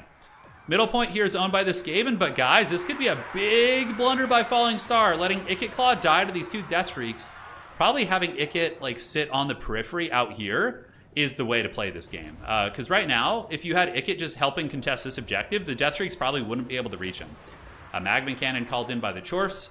And maybe the Chorfs are going to get away with playing this way, but we do see Ikit Claw rolling. He's playing his Limp Bizkit out of the speakers right now. He needs to get back under the trees and just hide there, honestly. You do not want to take that -10 leadership across the entire Skaven roster. It is a catastrophe if you do that. It is a ratastrophe? Ratastrophe? That kind of worked, right? Fireborn being pretty cool, though. A little bit of disruption, but, you know, going to be kited by these ninja rats. And as far as the point goes, the Chorfs are going to be trying to get that one back. The Skaven do have the triple cap, and this is pretty much what happens every time. If you don't go really wide with Chorfs, the Skaven are just going to out-capture you and then out-value you, too. It's tricksy. And here we do see the Warplock Juzales. All right, not a bad choice. Looks like they're going to be shooting into the Bale Taurus character. Bale Taurus character are going to be getting focused by the Warp Lightning Cannon. So here they come. Yes, yes. Fire, reload, fire. He's down to 4,000 HP, and Ikit Claw is hiding safely in the trees, which is exactly what you want to be doing. So we do see Ikit Claw chilling there, and the Sorcerer Prophet of Metal. So he brought Final Transmutation, which is okay against Skaven. If Skaven are playing what I like to call the Hadri's playstyle, where they're using double Chieftain, it can be very strong. Personally, though, I think Burning Head spam is still the way in this matchup. It's just so good, right? Like, one Burning Head right here, and this objective belongs to the Chaos Dwarves, right? You know, one good Burning Head down here, and this objective belongs to the Chaos Dwarves. It's just so powerful and such a game changer in terms of the momentum, but alas, he is not going to have it this game. Warp Lightning Cannon still shooting away. It looks like blasting into some of the Hobo Goblins, and we get some Rat Ogres coming out, which will be able to defeat the Fireborn in their current state. Head-to-head, Fireborn do defeat Rat Ogres, but they cost a lot more. But the Rat Ogres in their current, full health state, and the Fireborn being tattered and very tired. I don't know how Fire Elemental gets tired, but it is. It will be a victory for the Ogres. So, Final Transmutation overcasted? Yes. Upgraded, and this could be the end of Ikit. And this is what the Chorfs need to be doing to get in the game. They have to try and snipe Ikit Claw to get that Skaven leadership really low. His leadership is at 12.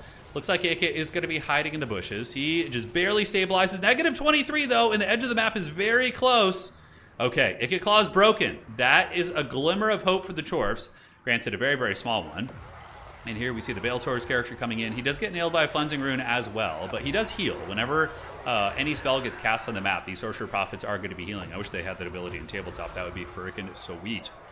But the Clan Rat's going to be bunker busted off here. We do see the Rat Ogres victorious in their fight versus the injured Kadai Fireborn. Warp Lightning Cannon doing a ton of work this game. And the Mad Inventor Rat is going to be running off the battlefield, which is going to be applying a penalty. Oh, is he shattered or broken? Is he going to stabilize? We have to follow this epic saga as Ikit Claw rolls off the edge of the battlefield, and I think that is going to be it. Farewell, sweet prince. And now the entire Skaven army is going to start having pretty colossal leadership issues. So it's not too late for the Chorfs to come back. Certainly going to be a hard one considering they're down in value as well. And the thing about these Death Shrieks, they kind of like fall off in terms of utility. What are you going to shoot? Rat Ogres? That's not going to be super cost effective, right? They do have this Spray Fire mode, which is okay. Magma Cannons, I am more of a Magma Cannon enjoyer. I think if you're going to go for any artillery in this matchup, you go for magmas, because you can just use other means to deal with Skaven Lords or just ignore them. And it looks like the magma cannon back here is going to be taken to Pound Town, so it's going to be beaten down here by the old Rat Ogres. And farewell to you, magma cannon. You were too good for this world, and you will be pushed off. Side objective is going to go to the Blazing Beards of Basharik. On the middle, Skaven have a pretty firm grip on that one. Rat Ogres, multiple units of healthy Clan Rats. And now it looks like the Clan Rats are going to be surging through the tree line and trying to jump on top of the Death Reekers. And if those things get compromised by like cheap crappy spears, that's going to be tough. You see a lot of wavering up here on the Skaven, some shattering. Rat Ogres are getting a little bit flimsy on leadership. But this is obviously going to be a triple cap situation, and the Chorfs being down by, you know, several thousand value is going to be incredibly hard to recover from. Granted, the Bellator's character is still very much alive. Navi is fighting very, very hard in this game. Blazing Beards of Basharik going to be holding on to objective number 3, so they do get that one. Probably will hold it for the remainder of the game. Here in the back, we get the Clan Rat Spears trying to get onto the artillery. And even though, you know, they don't get there, they're still occupying the attention of the Bellator's Lord, right? He has to come back here and deal with this instead of actually contesting on the objectives. You know, during the stream, I was like, oh, should I play the Tomb Kings in the GT or should I play the Chaos Dwarves? But now that I'm just looking at this glorious Giga Chad Bull, I think it's been solved. I think we have to play the freaking Chaos Dwarves because I am using a Bellator in my list. Super cool characters. So Bull Centaur Render is going to be hustling up towards the Rat Ogres, and it's a good counter. Anti-large should get the job done. I think the only chance for Chaos Dwarves is maybe to consolidate their forces and like really value grind for a minute and then hope for a late game triple cap. But Ikit Claw, he's come back. That actually makes sense too. Oftentimes in Domination it doesn't make sense with old school unsummoning and whatnot and Lords dying on the battlefield. But I can totally see Ikit Claw running away, you know, scheming, repairing his Doom Wheel with his engineers, and then coming back on the battlefield. So that makes a little bit more sense to me, which is fun. On the side, Rat Ogre is going to be taken to Pound Town. Value difference is pretty damn big right now, 2,400 give or take. Chaos Dwarves do have a little bit of healing on their Bellator's Lord, so I guess that would maybe nullify like 700 or 800 value of that, maybe even close to 1,000 because he's really expensive. Retastrophe, yes, that's what it is. But we do see the Rat Ogres get annihilated by the very expensive Bull Centaur Renders. And here, Ikit Claw is going to be hustling up to the objective. Here he comes, ladies and gentlemen. A couple spears on the way also. And on the backside, it is going to be the Sorcerer Prophet hunting down the Clan Rats. Is he going to get the hunt? He does push them back. Ogre's also going to be trying to get on the Death Shriekers. Currently, we are going to be seeing the Rats approaching 1,000 points. Chaos Dwarves, though, I mean, do they have an opportunity here? If they can kill Ikit Claw again, maybe. If Ikit Claw dies twice over, then the Skaven will have lost a lot of agency on the battlefield. Cleansing Ruin does do a lot of damage, but Bellator's characters do heal when magic is cast. So the Chalice of Blood and Darkness is healing him right now, which is, oh, that's the cooldown. But it did heal him a little bit, which mitigates a lot of the damage from Cleansing Ruin. But Cleansing Ruin lasts 100 years. And Ikit's going to be getting hit with another couple missiles right here. This Doom Wheel is certainly regretting it. Yeah, he's getting the dirty. So here it comes, 1 and 2. Double direct hit. Ikit Claw is not happy about that. He's going to be shaken for sure. Sitting at 9 leadership, as he's going to probably eat one more salvo of rockets before he's able to get to cover. And do the Chaos Dwarves have anything to cook with here? We do see the Bull Centaur Renders picking off these Night Runners. Kadai Fireborn called in, but it looks like they get summoned right into some Stormvermin Halberds. Definitely a big mistake by Falling Star to not keep these Halberds in the middle, because that, you know, would keep the Chaos Dwarves from capturing this. Another couple rockets. Ikit Claw could be in danger of dying again. Not dying and or being routed. Oh my god, he broke again. He's at -12. Ikit Claw sent to the Shadow Realm. And the Chorfs are suddenly getting momentum on the battlefield, ladies and gentlemen. Ikit Claw dying twice over has really equalized the value. 8.2 against 9.1 with the Bellator's healing taken into account. We now have an even game, ladies and gentlemen. But do the Chaos Dwarves have the time to get these objectives back? They honestly might. Blasting Charge is coming in from the Blazing Beards of Basharik. Beautiful one right there. Nails both Clan Rats. And with Ikit Claw fleeing, is he going to be able to reach the back of the battlefield? Is right here. He really needs to stabilize. For the sake of the Clan Rats, he needs to stabilize. Okay, he's wavering. That gives the Skaven a bit of a hope. Hide him in the tree. Just sit right there. There's no reason to go back out with Ikit Claw while those Death Shriekers are nearby. Just keep that Skaven leadership firm and try your best to hold on to the point. So here we get more Skaven Slaves on their way up. The Wolf Riders able to take down the Warp Lightning Cannon. On the backside, it looks like the Chorfs and the Blazing Beards able to stabilize that point. Middle is in flux. It looks like Chaos Dwarves, oh, they've gotten so many good engagements. The Bull Centaur Renders have found another hopeful fight, getting their beautiful anti-large attacks right into these Rat Ogres, which are going to get taken to Pound Town. It's going to be an absolute massacre. I mean, Rat Ogres look tiny compared to Bull Centaur Renders, which are just huge. A couple spears coming in, which, you know, they are Skaven Slaves, so they're not going to do a whole lot of damage. The Rats do manage to get their Stormvermin back on the point. which could save them the game. The Storm Vermin do arrive back on the point. It's 1250, hardcore triple cap situation.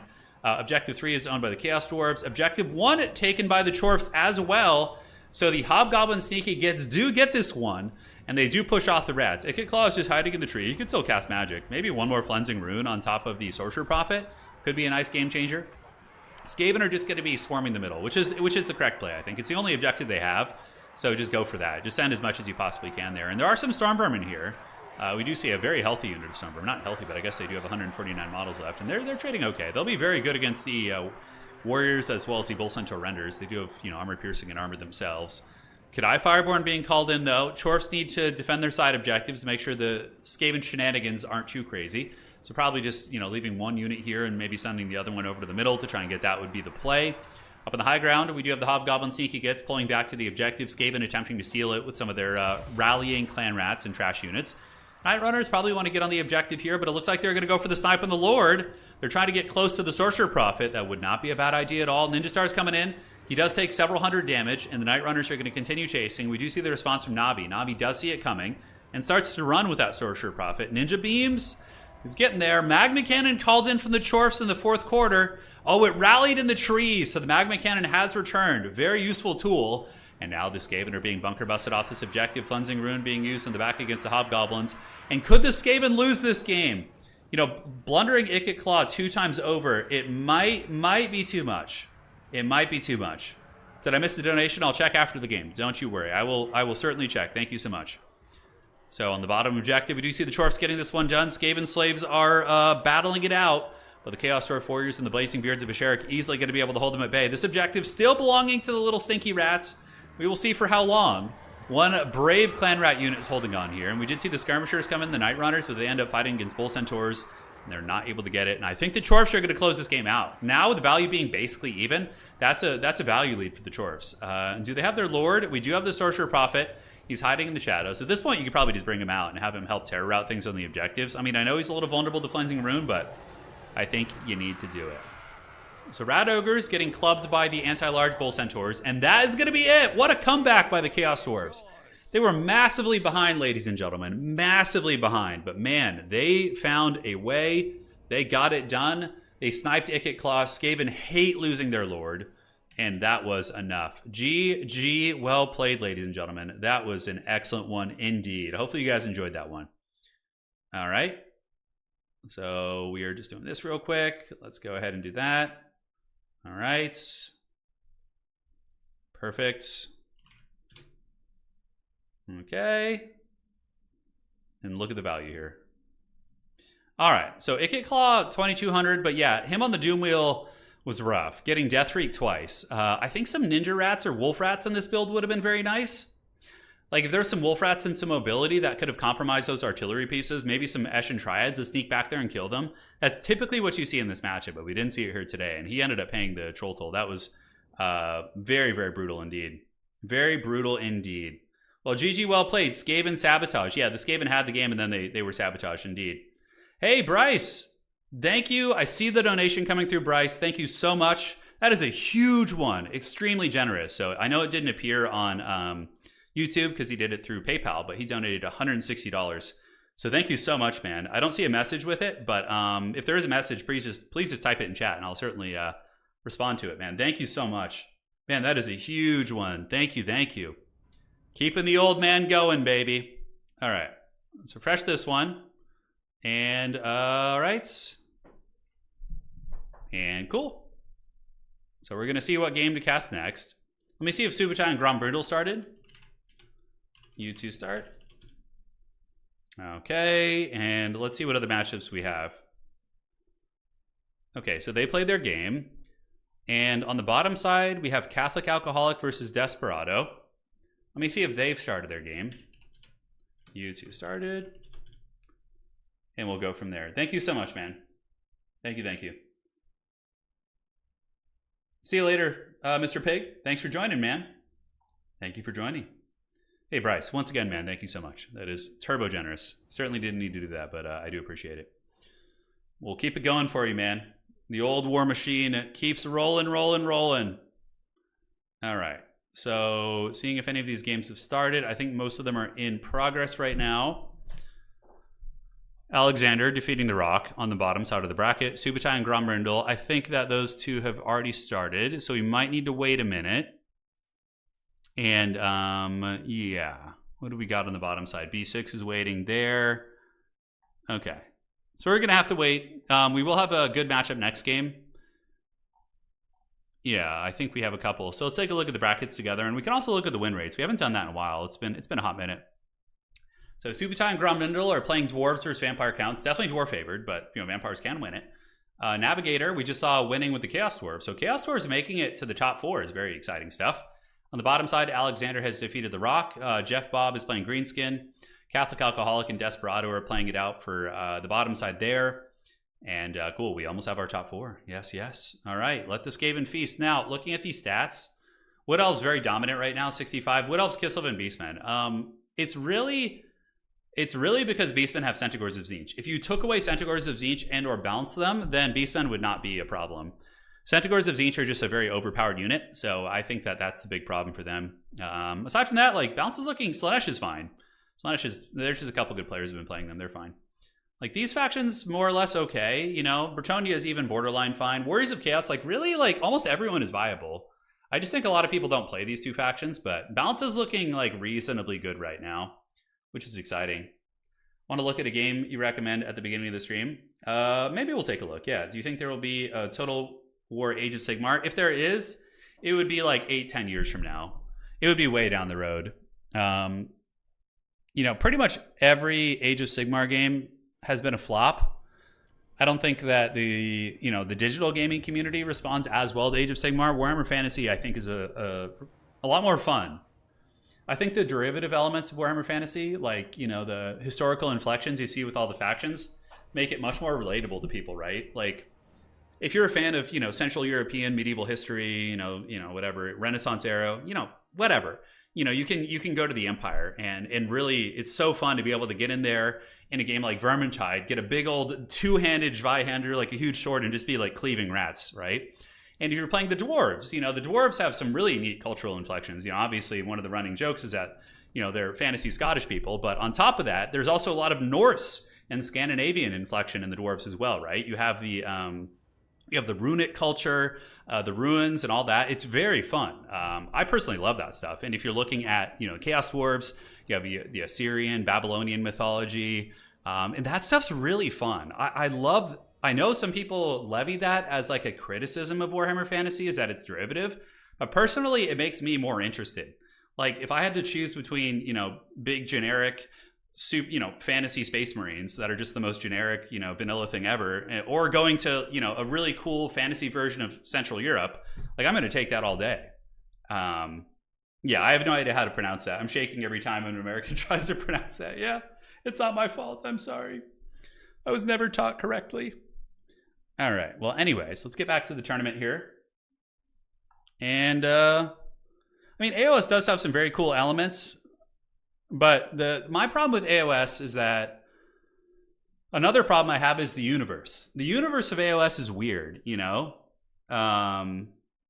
have like these weird, like, I like it in Magic the Gathering, like the Planeswalker system and walking between planes and all that. I think it does well in Magic, but in Warhammer, like, I don't feel like there's too many stakes. Like, when a battle happens in Age of Sigmar, it's hard for me to conceptualize all the different realms and planes that they fight in. And like, if something is lost, it doesn't really mean a lot to me, like, in terms of the lore. Whereas in Warhammer Fantasy, like, when Prague falls, or, the Empire gets like sacked, or like something happens, you're like, oh, I know where that is. That's significant. That carries big implications in the lore. To me, that makes it a little bit more enjoyable. Yeah, AOS is just all gods and, Titans fighting on the battlefield. And to me, it's like, I like the Everyman's Tale, Okay. Sounds good. All right, so they're going to be playing their game.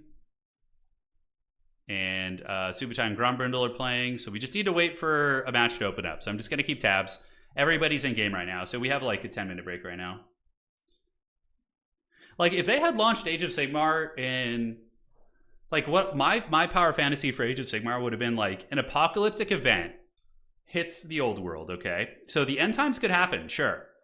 But it doesn't destroy the old world. The old world, the planet itself survives, but it undergoes like a major apocalyptic event which has a huge power shift dynamic on the universe, right? Like the empire's in ruins, and there's warring factions and survivors, and you know, the dwarves have retreated deeper into the mountains, and but it could also in this process create new factions. Like if Games Workshop had such a hard on for adding Space Marines to their fantasy game, they could have just been like, okay, well, after the apocalypse, the old world is struggling to survive. It's an apocalyptic wasteland, sort of. Factions are rebuilding.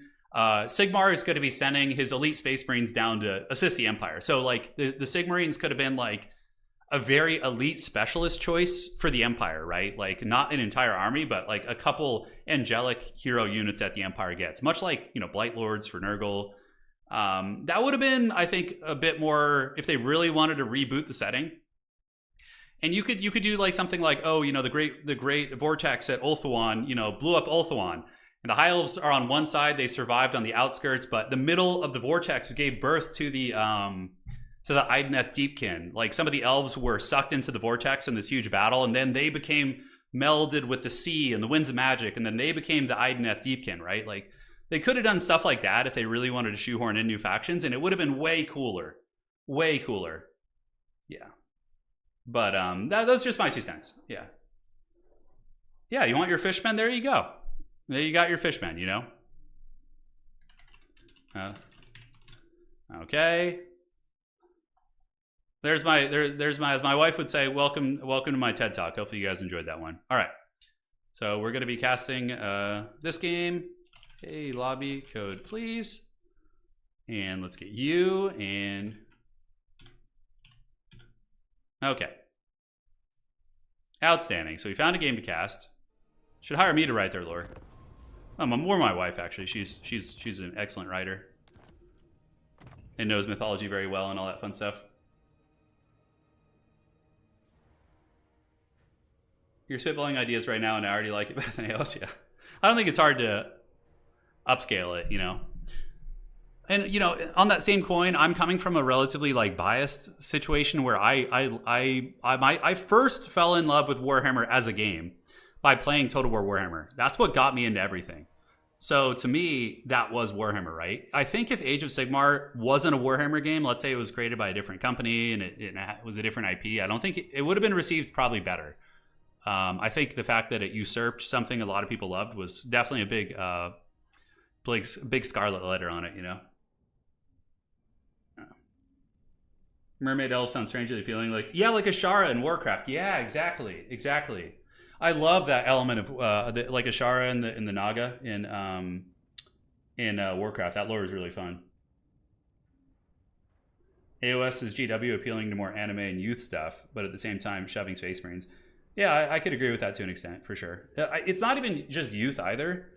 Like, what I've noticed is that Warhammer Fantasy Battles and Old World attracts like more of a kind of older, beardier kind of group, which are, you know, like elder millennials, and you don't see a lot of young folks or people who weren't ingrained in Warhammer before playing it. Whereas what I've noticed about Age of Sigmar is it not only pulls in, you know, younger players and as you've said, the anime folks, but it also pulls in people who are more casual Warhammer players, because it is a more casual, easy to enter game. Like I was at a GT in San Diego recently playing Warhammer Old World, and they had a Warhammer Fantasy, or excuse me, Age of Sigmar GT going at the same time. And I noticed a lot of the people were folks you would never expect like folks like this to be playing, you know, tabletop games. These are people that if you saw them out in the wild, you'd be like, there's no way that person plays a tabletop game. I'm talking like these you would see these dudes in the Marine Corps from San Diego just absolutely jacked, you know, just getting in there. I guess 40K has that group as well, but yeah, it's a different thing. Goji says as an anime fan, I still do not like AOS. Yeah. It's important to remember now that Warhammer Fantasy is more popular now than it ever was when it was alive. Yeah, that's true. Warhammer Fantasy is hard to get into. Like I've tried to get many of my fans into Warhammer Fantasy, and it's a very complicated, dense game. The movement is very tricky and very frustrating at times. If I had to give it criticisms of that as well. Yeah, and I understand the appeal of Age of Sigmar. It's much easier to get into, And it's much more just easy to get models and throw down. If you want to play Age of Sigmar, you buy a couple Mega Gargants, and boom, you're good to go. You want to play an elite, Swords of Chaos army, you want to play Archeon and the Baron Guard, you have like 15 models and you have a whole army, right? It's way easier to get into. Yeah. They're called Daywalkers. Oh, yeah, that's funny. I recently learned from a friend that the UK Armed Forces have a cross-regiment 40k tournament. That's so cool! That's awesome. I love it. Oh, I love that. All right, guys. Anyways, there's the TED Talk for today. Yeah, the AOS system is very simplistic, and I can see that appealing to a lot of people. Personally, I like the importance of positioning in Warhammer Fantasy, but my big gripe with Old World is how terrible infantry are. In Warhammer the Old World, infantry are just absolute trash. Like, the only good infantry are swarms of crappy infantry. And in general, infantry just suck. Monster cheese is the way to win, and it's very frustrating. Hopefully they change it. Because right now, it's something I'm very burnt out on, is that element of the game. That's partially why I've delayed the tabletop channel. Because I want to feel more passion for it, but until they balance like monsters and make infantry and more viable, I'm like... The meta becomes stagnant super quickly. It's mainly just monster spam. Like, my list for the GT this weekend is like the most degenerate big monster spam list I can come up with. Because that's, I've won four old world tournaments already. And most of them have been just with monster cheese bullshit, And it's, when you look at the top list, it's like dragons dominating, dragon characters. They definitely need to revamp it. Like, infantry need to be better. Yeah. All right, guys, let's get this party started. Let's have some fun. Here we are. It's going to be Norska versus, I don't even know, the Empire? What faction? What banner is that? Okay, that's a pretty cool looking banner right there. But it is going to be Marauders. So we have Marauders into the Sunset. And of course, they trade very well in the State Troopers, especially being Norscan Marauders. They do have the Rage mechanic, which gives them physical resist, leadership, and melee attack, which is awesome. And over here on the backside, we got Marauder Hunters with Javelins. A decent tool at counter skirmishing, also okay against Cav, and if somebody does bring in some big threats, a Griffin character, it helps. Wolfric the Wanderer with Seafang and a Metal Caster with Final Transmutation is good against some Empire builds, but Searing Doom is more the viable choice. In the back, Marauder Champion, so very, very durable army right here as well. So yeah, the durable Marauders are good to go. They are here to party. Marauder Champions are awesome, though. You get them up on the objective, very tough to clear off, and we do have some Norscan Ice Wolves on the far side. Now, Alexander Nutt's currently a top 10 player in the world. He's very, very well ranked on the leaderboard, but he has been relegated to the losers bracket with the Empire. I know he's a dwarf main, so maybe he's trying to branch out, but the Empire Outriders against Norska, not a bad choice. They pack a good punch, and Empire is really good at screening their shooting cav with their own cav. Marcus Wolfhart, going to be rocking nets, and for the rest of the build, it's going to be State Troopers with Bright Wizard and a Luminarch and an Engineer.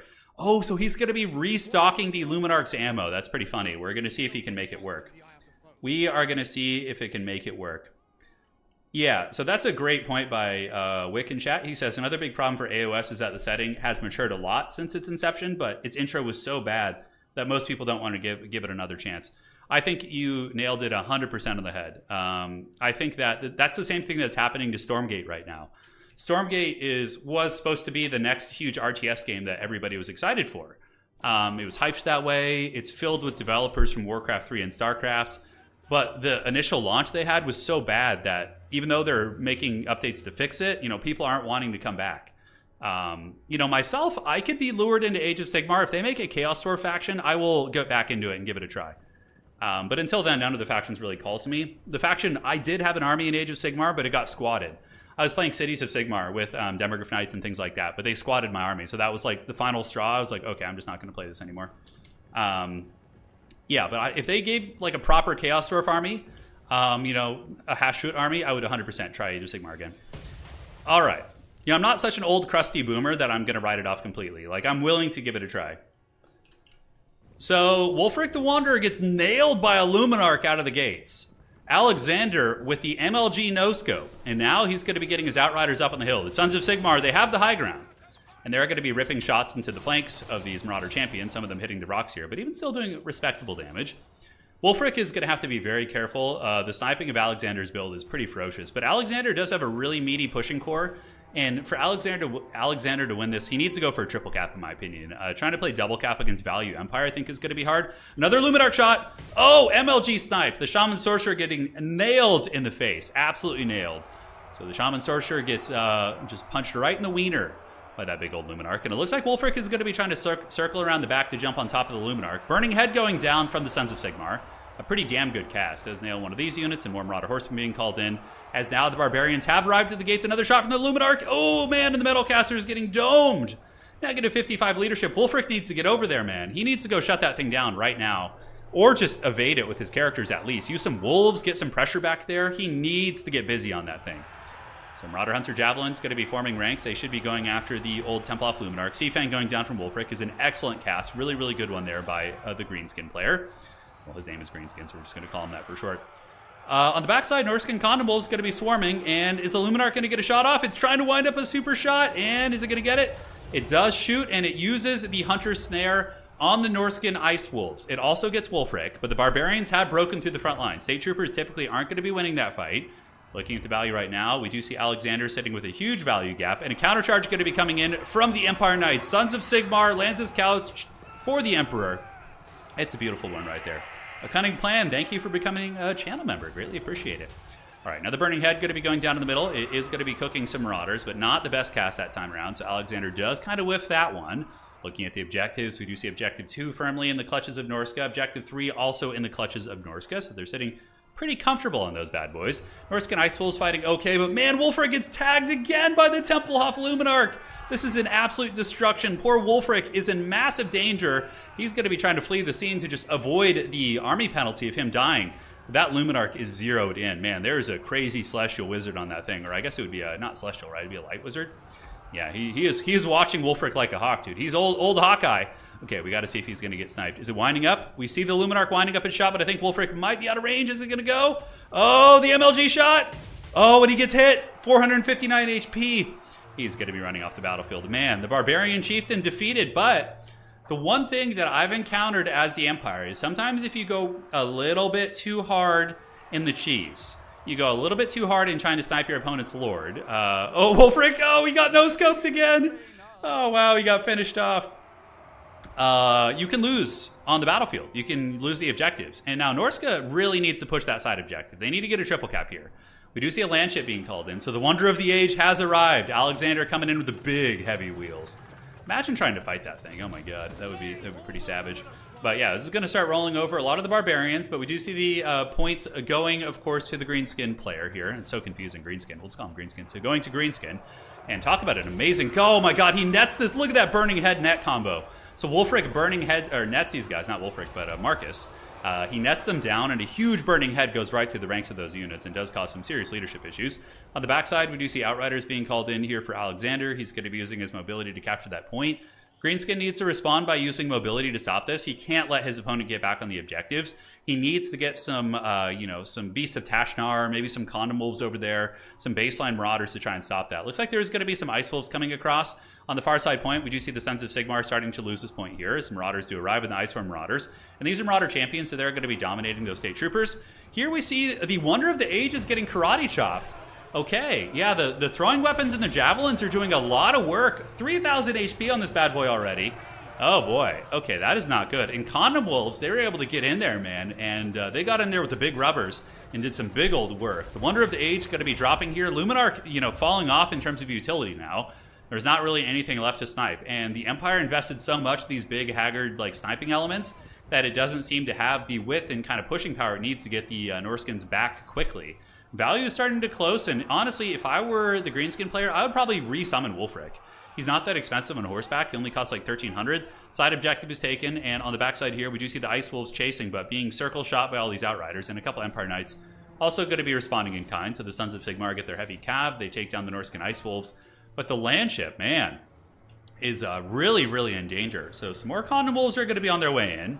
So here they come. It is going to be some nice anti-large. Not AP, but you don't really need too much. It should be able to drag down the Wonder of the Age.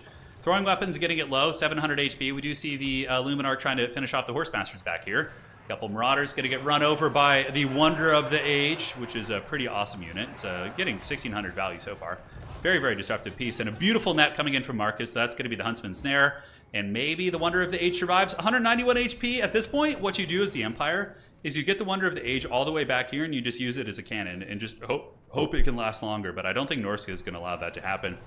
Skin Wolves getting an engagement here versus what appears to be a Bright Wizard. So the Bright Wizard in trouble, and the Wonder of the Age has fallen. So with that, you know, the Greenskin has brought the game back a little bit. He still has the double cap, and the Empire does not have grenade launchers. That's a big mistake. As somebody who's played this matchup probably 500 times, you definitely want grenade launchers. They're one of your big carry pieces. So somebody in chat asking, wasn't Landship banned? It doesn't need to be banned anymore. It got nerfed. It's still extremely good in some matchups, but the Steam Tank is more of the problematic piece because it has like insane missile block chance on the front. So this is a really good call by Alexander. Greatswords are a great tech into Norska, actually. They're able to defeat Marauder champions, or at least trade very well into them, and crush the rest of the infantry. And the Norscan build doesn't really have a lot to do great damage against the Greatswords. So if you just roll those bad boys up on the point, they should be able to hold pretty damn well. So the Swords of Sigmar have arrived. Another Greatsword's going to be coming across. Has Norska managed to get this objective back? They have not, but there is going to be some Norscan Ice Wolves coming in from Greenskin. And they're going to be trying to fight these Empire Knights. But that's a losing fight. Norscan Ice Wolves will lose to the Empire Knights. Lance's Couch charging into the woods. All right, epic fight in the tree line. Glorious. As the two sides clash, we see the doggies getting lanced pretty good. The armor of the Empire Knights for sure going to be giving them the victory there. And the Norscan Ice Wolves are going to be losing that fight. On the middle, the Sons of Sigmar are starting to scrap back, though. Norska sending in a big wave of infantry, Marauder champions, and spears. Oh, man, the Luminarch with a big shot into the Marauder champions. This thing is insane. Probably up to 3,000 value right now. Yeah, about 3,000 on the dot. Still got it, baby. In the backfield, we see Marauders with great weapons. Definitely need to get them back to the middle. A couple blunders here, actually. Greenskin has forgot about a couple units. He has a lot of idle units sitting in enemy territory that could be active and could be big contributors to the game. But it looks like Alexander is starting to take this game over. His veteran abilities clawing his way back into this one. Even after Norska looked like they stabilized. It was kind of a back and forth game here. But sending, you know, Norscan Ice Wolves to battle Empire Knights is really Bronzodia for sure. You want to use Skin Wolves.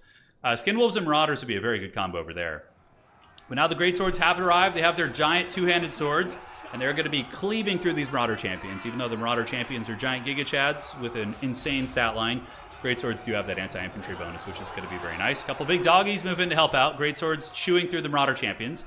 And a second Greatsword unit has arrived, also going to be attacked by the Norscan Ice Wolves, but they do lack AP, so though the Greatsword should be able to defeat them in combat, or at the very least hold their own. So the Norscan infantry is swarming, but on the backside, it does leave a bit of an opening for some state troopers to make their way over here. Marauder champions have engaged against swordsmen here, and unfortunately, idle great weapons could be very nice. Like, he could be using them to chase that Luminarch and, you know, put some pressure on it. Middle point is owned by the Empire, but it is in flux. Looks like Greenskin is in the process of maybe taking this one back. The Greatswords are trading well, but are just being swarmed by sheer numbers. There's two full units here that are doing big damage, and wow, another shot from that Luminarch. Beautiful stuff. Really, really nailing down those Marauder champions. So the Luminarch is proving to be a very valuable piece here, as it does great damage against a multitude of targets here. That is for sure. So Empire stabilizes the middle. Burning Head going through is going to be cooking some of the Spearmen, and the Greatswords of Sigmar do hold firm. 470 value right now, and on the backside we see Swordsmen advancing up towards objective number 1. Looks like they're going to be able to get that one. Norska doesn't have any response nearby, no Collins on the side of the map, no Vanguard. So at this point, I think the Empire has it. They have too big of a value lead, and fighting leaderless for this long, it was a very valiant attempt here by old Greenskin, but he just took too much of a beating on his characters. He should have been more conservative with them, hide them in the trees a little bit more, and also you need to micro them slightly more to dodge those shots. It's hard to do, but you can dodge Luminarch shots. You just got to juke a little bit back and forth and take hard jukes, and from there you are able to do it. All right, so Norska is truly the Unga Bunga right now as the more advanced technology wins out. Probably how it would actually go if you had a faction with guns and you know, polearm weaponry and giant, basically tanks, versus cavemen with sticks and clubs. I think that's how it would actually go, but you know, things are weird. GG, well played. GG, well played. All right, guys, let's get this party started and head on to the next game. Okay. Let's see what we got here. Perfect, perfect. You get second wind. Subutai saying he got dowied. Yeah, we've all been there. We've all been there. So we have, oh, has that matchup started yet? We are going to go ahead and do the Chaos Dwarves versus regular Dwarves. That'll be fun. So let me get the lobby code from Grombrindle. Grombrindle, code please for lobby. All right. And his opponent, I think, is Navigator. Okay, it's going to be Navigator. Yes. And Navigator. So we have a Dowie Civil War. for this game. All right, so I messaged both those players. I'm going to go see if I can find their lobby. Let's look at the value real quick here. Wolfric 300 value and burning. Yeah, I mean, like when your two big centerpieces do no value, that's a hard one to win. 3,600 here, brutal stuff. Pretty good on the burning heads as well. Great swords came in. The land ship got countered pretty hard. Greenskin did a great play of taking that down for sure. The Empire indoors. All right, so where do we have that? It's Subutai's lobby. Let's see if we can get these guys to send me a code. They started the match? No way they started that quickly, really? That was fast. Okay, so they finished that. So that game is going. We're going to have to watch a different one. So let's go see what other game options we do have here.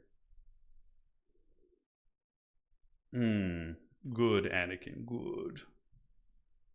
Yeah, that Empire banner. I didn't remember that one. It's pretty cool, though. All right, so the top four game, the Dwarves and the Chaos Dwarves are fighting it out. Sadly, that game already started, so we're going to have to watch another one. B6 versus Alexander. That could be fun. And Subutai and Catholic are duking it out again. So we are going to do B6 and Alexander. All right, so we can do that. Let's find the game here. I think it was this one. Let's jump on in. All right. So this is the match. We're going to watch not this one versus Norska, but Alexander is going to be playing Empire versus... What was it? Yeah, we'll find out in a second.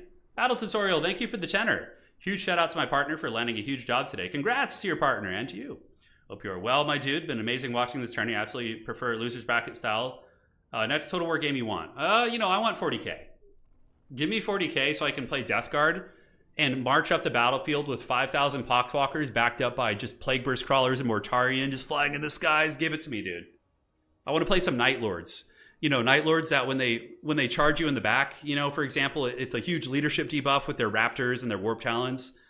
Oh, God, I would love that. That would be so incredibly fun. All right, so it's going to be Skaven versus Empire, a classic one. This is the bottom side of the bracket, but these are both players who could certainly... all good. And here we are. So we're going to cast this one again. All right. Lord of the Rings would be epic, but I think that's less likely. I would love Lord of the Rings Total War. That would be huge. I would for sure be a Gondor main. Give me that Gondor. Gondor and Rohan. Yeah, that would be the way. Although, I don't know, flying around at the Witch King on a Fell Beast. Oh, God. That's so good. Yeah, I'd probably main Gondor, and I'd probably main, like, Mordor. Or, I don't know, Mordor, or would... I love Saruman as well. Would it be... Yeah, Gondor, Mordor, and Isengard would be my mains, I think. Yeah. I mean, what factions would we have? So we'd have Gondor, we'd have Rohan, we'd have Mordor, we'd have Isengard. You could do the dwarves, obviously. You could do Mirkwood. You could do like you know, more traditional elves, like Galadriel faction. Yeah, you could do. There could be two elf factions. You could do a lot. Depends on what time period they do it in as well. Angmar all day. Yeah, Angmar. You could do Far Harad. You could do the Easterlings. Oh man. The Shire, hell yeah, let's go, dude. The Shire all day. Goblins, yeah, you could do Moria with a Balrog. Moria would be fine. Balrogs would be like their super weapon, and then you could just like have a couple goblin characters be their lords, right? So like you would just make up some goblin legendary lords and be fine. You could have like the Big Daddy Balrog, Durin's Bane. Maybe be one of their legendary lords too. Oh, dude, don't let Amazon Lord of the Rings ruin it for you, man. Lord of the Rings is still the best. This morning I woke up, I had breakfast, and I watched the entire Pelennor field sequence. Just go watch Peter Jackson's if you need a palate cleanser. You'll be fine. Dude, the Battle of Pelennor Fields is so epic. Theoden's like speech and the charge, and then when you think that the Rohirrim are winning, and then the Mumakil show up, and it's like, oh shit, and then they charge into them, and it's so good. Ents would probably be more of like I don't see Ents being their own army. They don't have enough unit diversity. They would be more like a mercenary unit that like the good factions could use. So maybe like Gondor, Rohan, the Shire. Unless you wanted to like have a Shire faction and have the Ents be like the tanky units, but what's going to be the DPS for the halflings, right? Just like Haggard archers or something? I don't know. Yeah. You definitely need to have hobbits in it. Dude, that when he's yelling, yeah, death. Oh, it's so good. I cried. I think everybody cries a little man tear or lady tear, or, you know, when that scene happens. 100%. That scene it just gets you so emotional. You're like, yeah, let's go. Because everything's so bleak, right? Like Gandalf is being defeated by the Witch King on the ramparts, and you're like, oh, it's so bleak. And then Gandalf gives that speech, you know, about the gray ring curtain of the world rolling back, and you're like, it's the end. Of course, we know it's going to happen, but oh my god, it's so good. The Shire would have Rangers. Okay, yeah, you could have the Rangers of Ithilien. Yeah.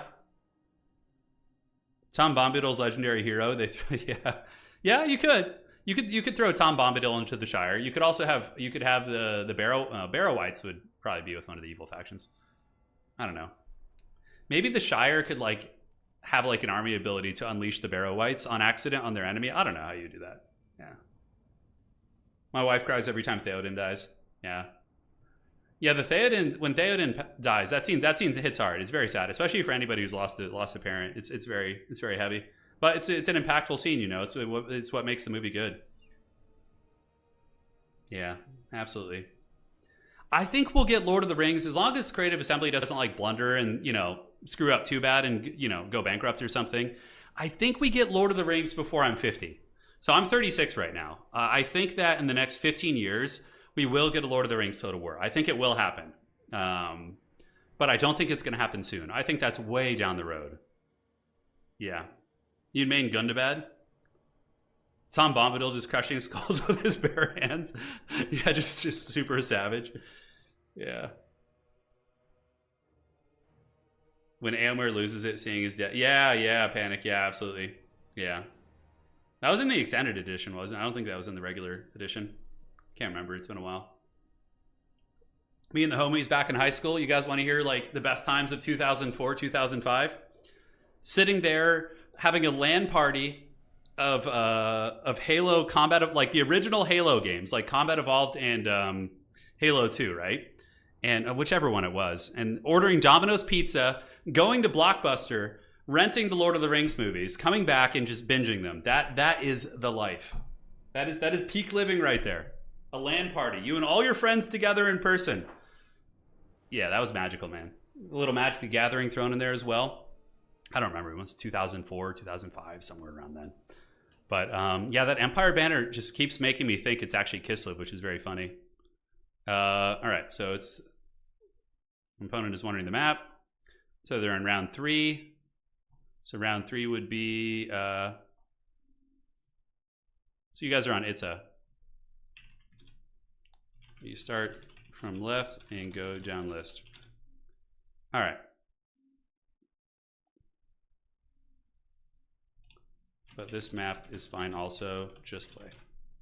Alrighty. No problemo. The good times, man. Yeah, peak 2000s for sure. Oh, man. I remember... So I played high school football.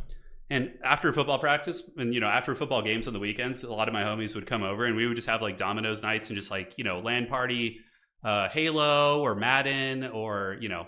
I don't even like sports games, really. But back then, it was still fun to play with the homies. Yeah, it was fun. Lord of the Rings bench, Unlimited Pizza and Spirit, Magic Duels, and D&D. I never played D&D in high school. I played D&D when I was like a child. We just like played like schoolyard D&D where you just like, you know, make up rules basically. GoldenEye, oh, GoldenEye was so good. All of those cheesers playing Odd Job, that was the worst. So Odd Job was like the most obnoxious shit in GoldenEye. Jaws was a disadvantage. So there's 2 characters you can unlock in GoldenEye. There's Odd Job and there's Jaws, right? I think there might be another one. I can't remember. But Odd Job is the short character, obviously. So he's a smaller target. If you turn a corner in GoldenEye expecting a head level shot, Odd Job would just be like below you and you'd have to look down. And by the time you look down with your aimer, he would have gotten you. Odd Job was the dirtiest thing ever. Yeah. It was so troll. Odd Job was the most annoying thing. Oh my god. Odd Job meta. He was usually banned. I think like, occasionally we would play him, but I think most of our friends, we were just like, you can't play Odd Job. Yeah. Golden gun in the facility and then camping in the bathrooms. Oh, I remember the golden gun. It would just like one-shot anyone. Also the hat. Yeah. Pretty good times, man. All right, ladies and gentlemen, let's get this party started. It is going to be Alexander representing the Sons of Sigmar once again, and he's going to be here with Boris Todbringer. A great choice against Skaven for a couple of reasons. Number one, he has Blood Roar, right? So it lowers leadership of Skaven units nearby in tandem with Crush the Weak by -12, which is so incredibly good against the rats. They hate leadership bombs. State Troopers with Burning Head to clear out clan rats, what's not to love, and this guy is an Outrider enjoyer. Personally, I think grenade launchers are exponentially better against Skaven, but Outriders can kill ogres very effectively, so should be fun. And on the backside, it is going to be some Great Swords. Okay, interesting. Great Sword back pressure. So very, still a good build, but yeah, Knights of the Blazing Sun are pretty good against rats. They can wreck ogres and run over the infantry pretty effectively. All right, so looking at the hordes of the Skaven, it's going to be Skaven Slave Spears. Clan Rats, we do have Tretch Craventail. The thumbnail the prophecy has come true. He has emerged from the thumbnail, and there's a Chieftain also. I kind of like this little Prison Shank squad because, like, nobody's going to snipe Tretch Craventail. Homeboy's got 70 melee defense and 90 armor. He's very tough to snipe. Like, it would take a colossal amount of effort to kill him. So I do kind of like it, unironically. Avalanche Mortars, some Spears, and Storm Vermin to the back to deal with the heavy cav, Rat Ogres, and more Spears. All right. Yeah, I've heard that the early Total War games with modded Lord of the Rings are pretty good, Victor. I don't know if I'd want to get into those, but yeah, I've watched some videos on them. I know that Pixelated Apollo used to post like massive battles from those games and things like that. But yes, Falling Stars going to be rocking it with old Tretch Craventail, absolute Chad and/or Chad at play, and we will see how it's going to go. Doing the Horned Rat proud, yes indeed. One sec, guys. I'm gonna put on the fan here. It's getting a little sweaty. A little sweaty in here, I do say.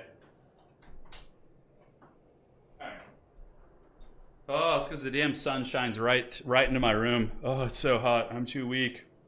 How long do I spend on the thumbnail each day? Not too long. Like, I would say maybe 2 to 3 minutes per thumbnail.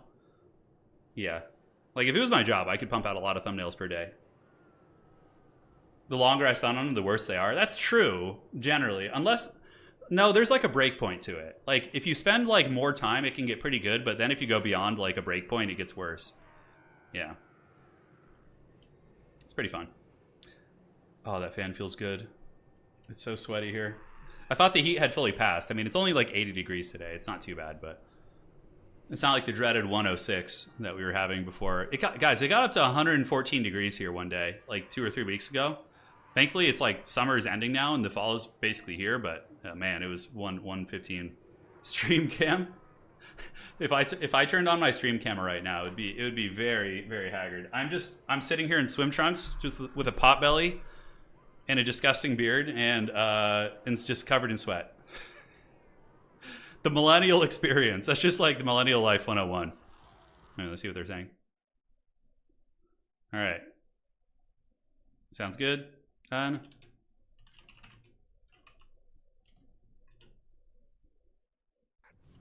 So, ladies and gentlemen, the party is on. And the hordes of hell are advancing. Here they are.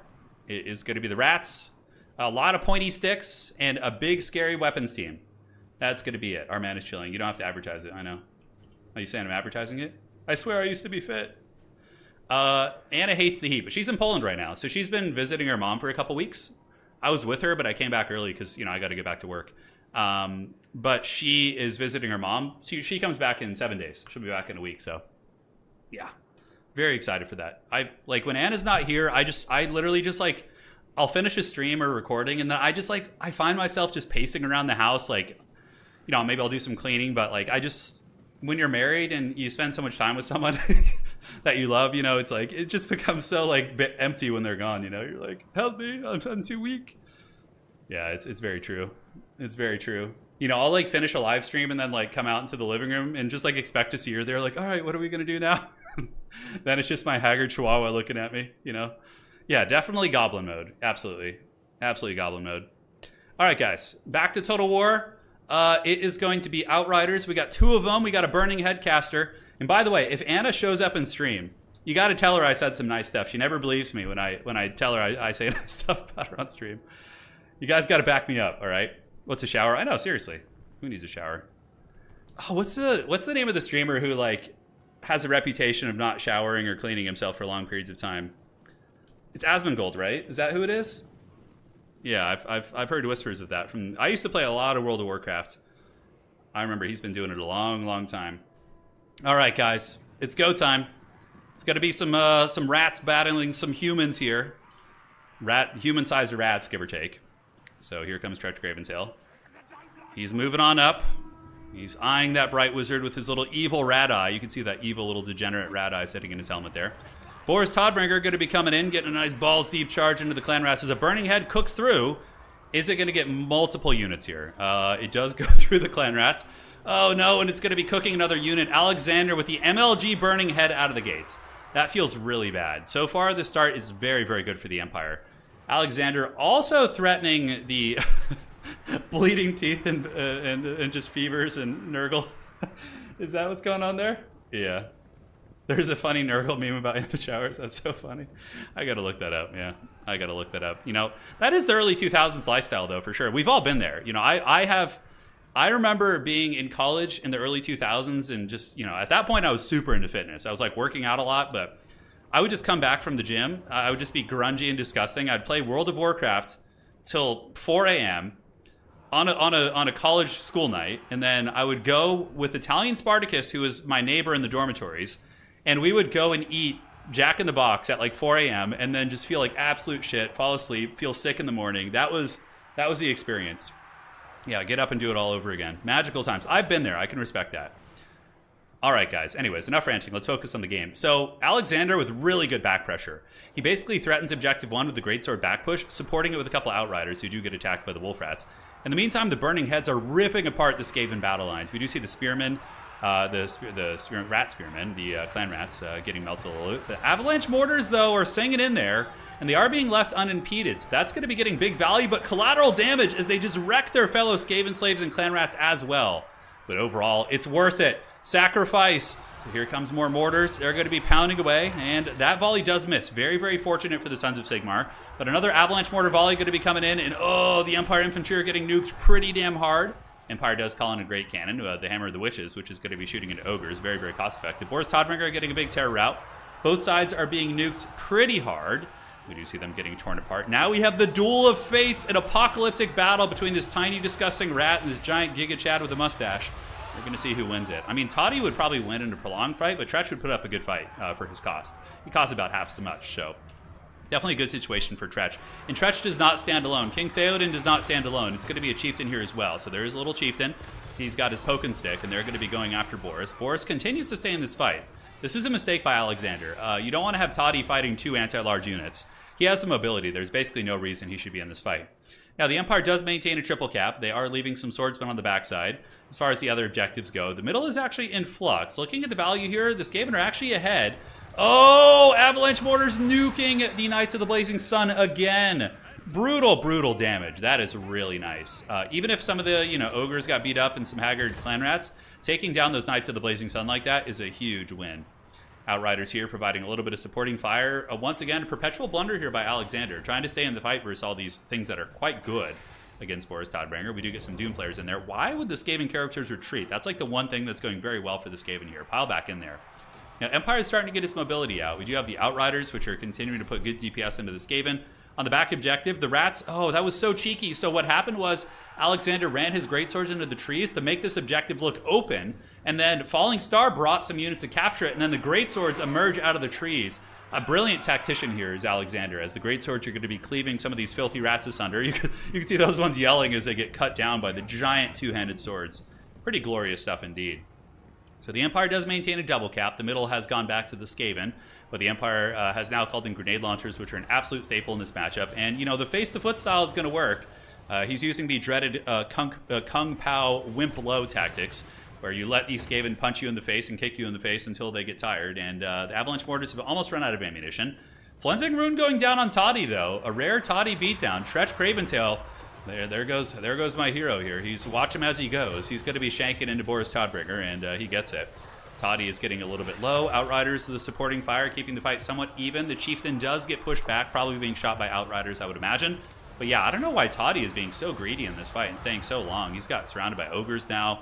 It's precarious for sure. So Avalanche Mortar is still shooting away. And oh, what a devastating volley. Annihilates those spearmen.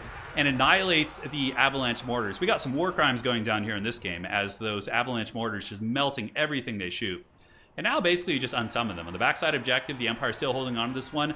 Need those ogres to get in and pound those greatswords. The Skaven cannot afford to be relinquishing this objective for this long. Granted, Skaven are good at recapturing objectives. They're not like Grand Cathay, for example. Toddy taking a very rare death here, potentially, as he runs away from the ogres. And Chad Craventail is coming in.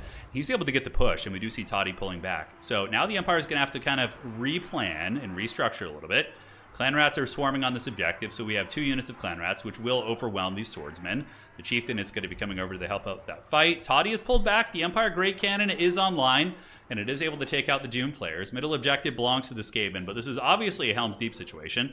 Zentler's Reichsguard are blundered, so a mistake and miss micro here from Alexander. He just forgets about them. They get charged by ogres and also by armor-piercing wolf rats. This is an absolute disaster. A 1350 cost cav unit, which is going to be getting just dunked on by these wolf rats. They poison and they have armor-piercing, right? That's like everything you want to drag down a fleeing Empire cav unit. You can see they're trying to escape, but it's not going to work out well for them. So Toddy does rally. He's able to get a bit of healing, and he pulls Toddy back to the back objective, which is smart. Start terror routing here. And if you're the Empire, you start planning for potential Helm's Deep. The Skaven are up in value by about 2,000. However, Toddy healing will make that more of like a 1,400 value lead, which isn't that substantial. Empire getting decent grenade launcher play against these Stormvermin Halberds in the backfield here. And the Zentler's Reichsguard retreating after a blunderous engagement. And the Wolf Rats looks like they're not going to continue chasing. Granted, they probably should have. So on the backside, looks like grenade launchers and Toddy were able to clear out most of the threats. Chad Craventail is on his way over. A little bit damaged. He does have Outriders shooting him in open field, not what he wants to be dealing with. Grenade launchers also shooting him, so Tretch does take a couple hundred damage from that volley fire. Overall, he's able to endure it. And here the Skaven are finally going to be losing or getting their back objective back.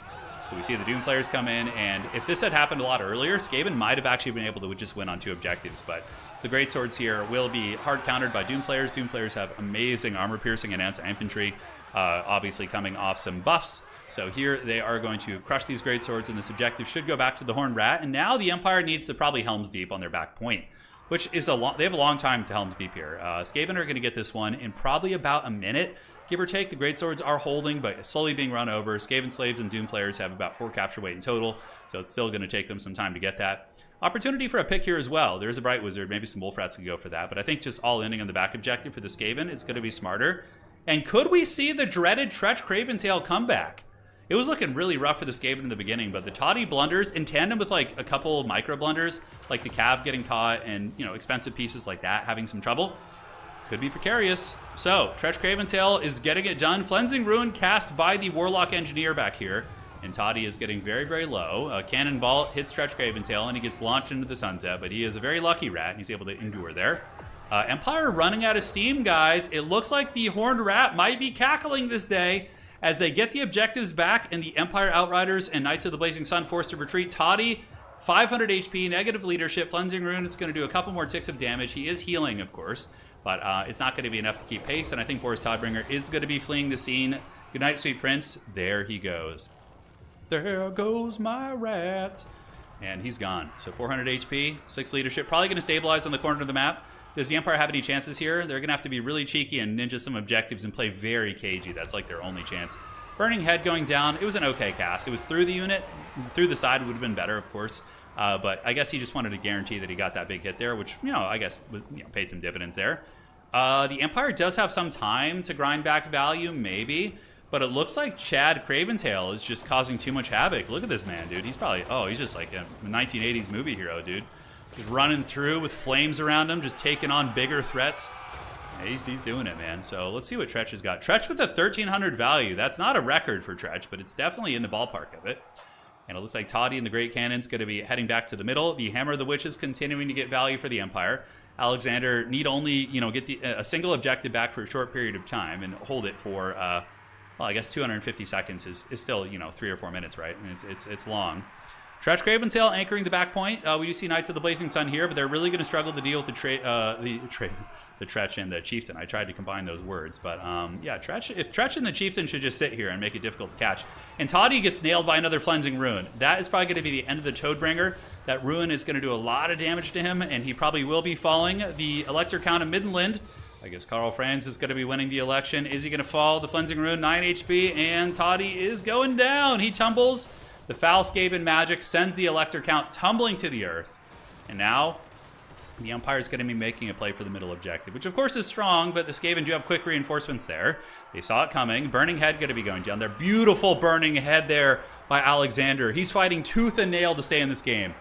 As the Skaven Slay Spheres get absolutely melted. A couple Clan Rats moving in, as well as the Rat Ogres. On the backside, we do have some Outriders moving up, putting some nice supporting fire down. Meanwhile, on the backside, let's see what's cracking. So Empire calls in the Silver Bullets. Not a bad choice for late game pushing. Skaven are starting to catch up on points. The Empire is going to keep just value trading here. That's the thing. If you're super far ahead, but your opponent has the objectives, you can value trade. That's like what you should focus on, trying to probably scrap your way back in the game. Unless it's like a situation where maybe you could get like triple Pistolier and go ninja the back objective. Like, he's not close enough to do that because the Skaven still have time to return the favor. But hordes of stinky, unwashed rats are arriving in the middle. We see just legions of clan rats, a true vermintide.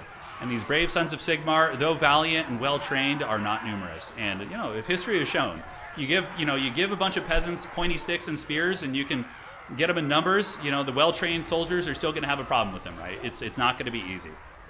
So it's not like the movies.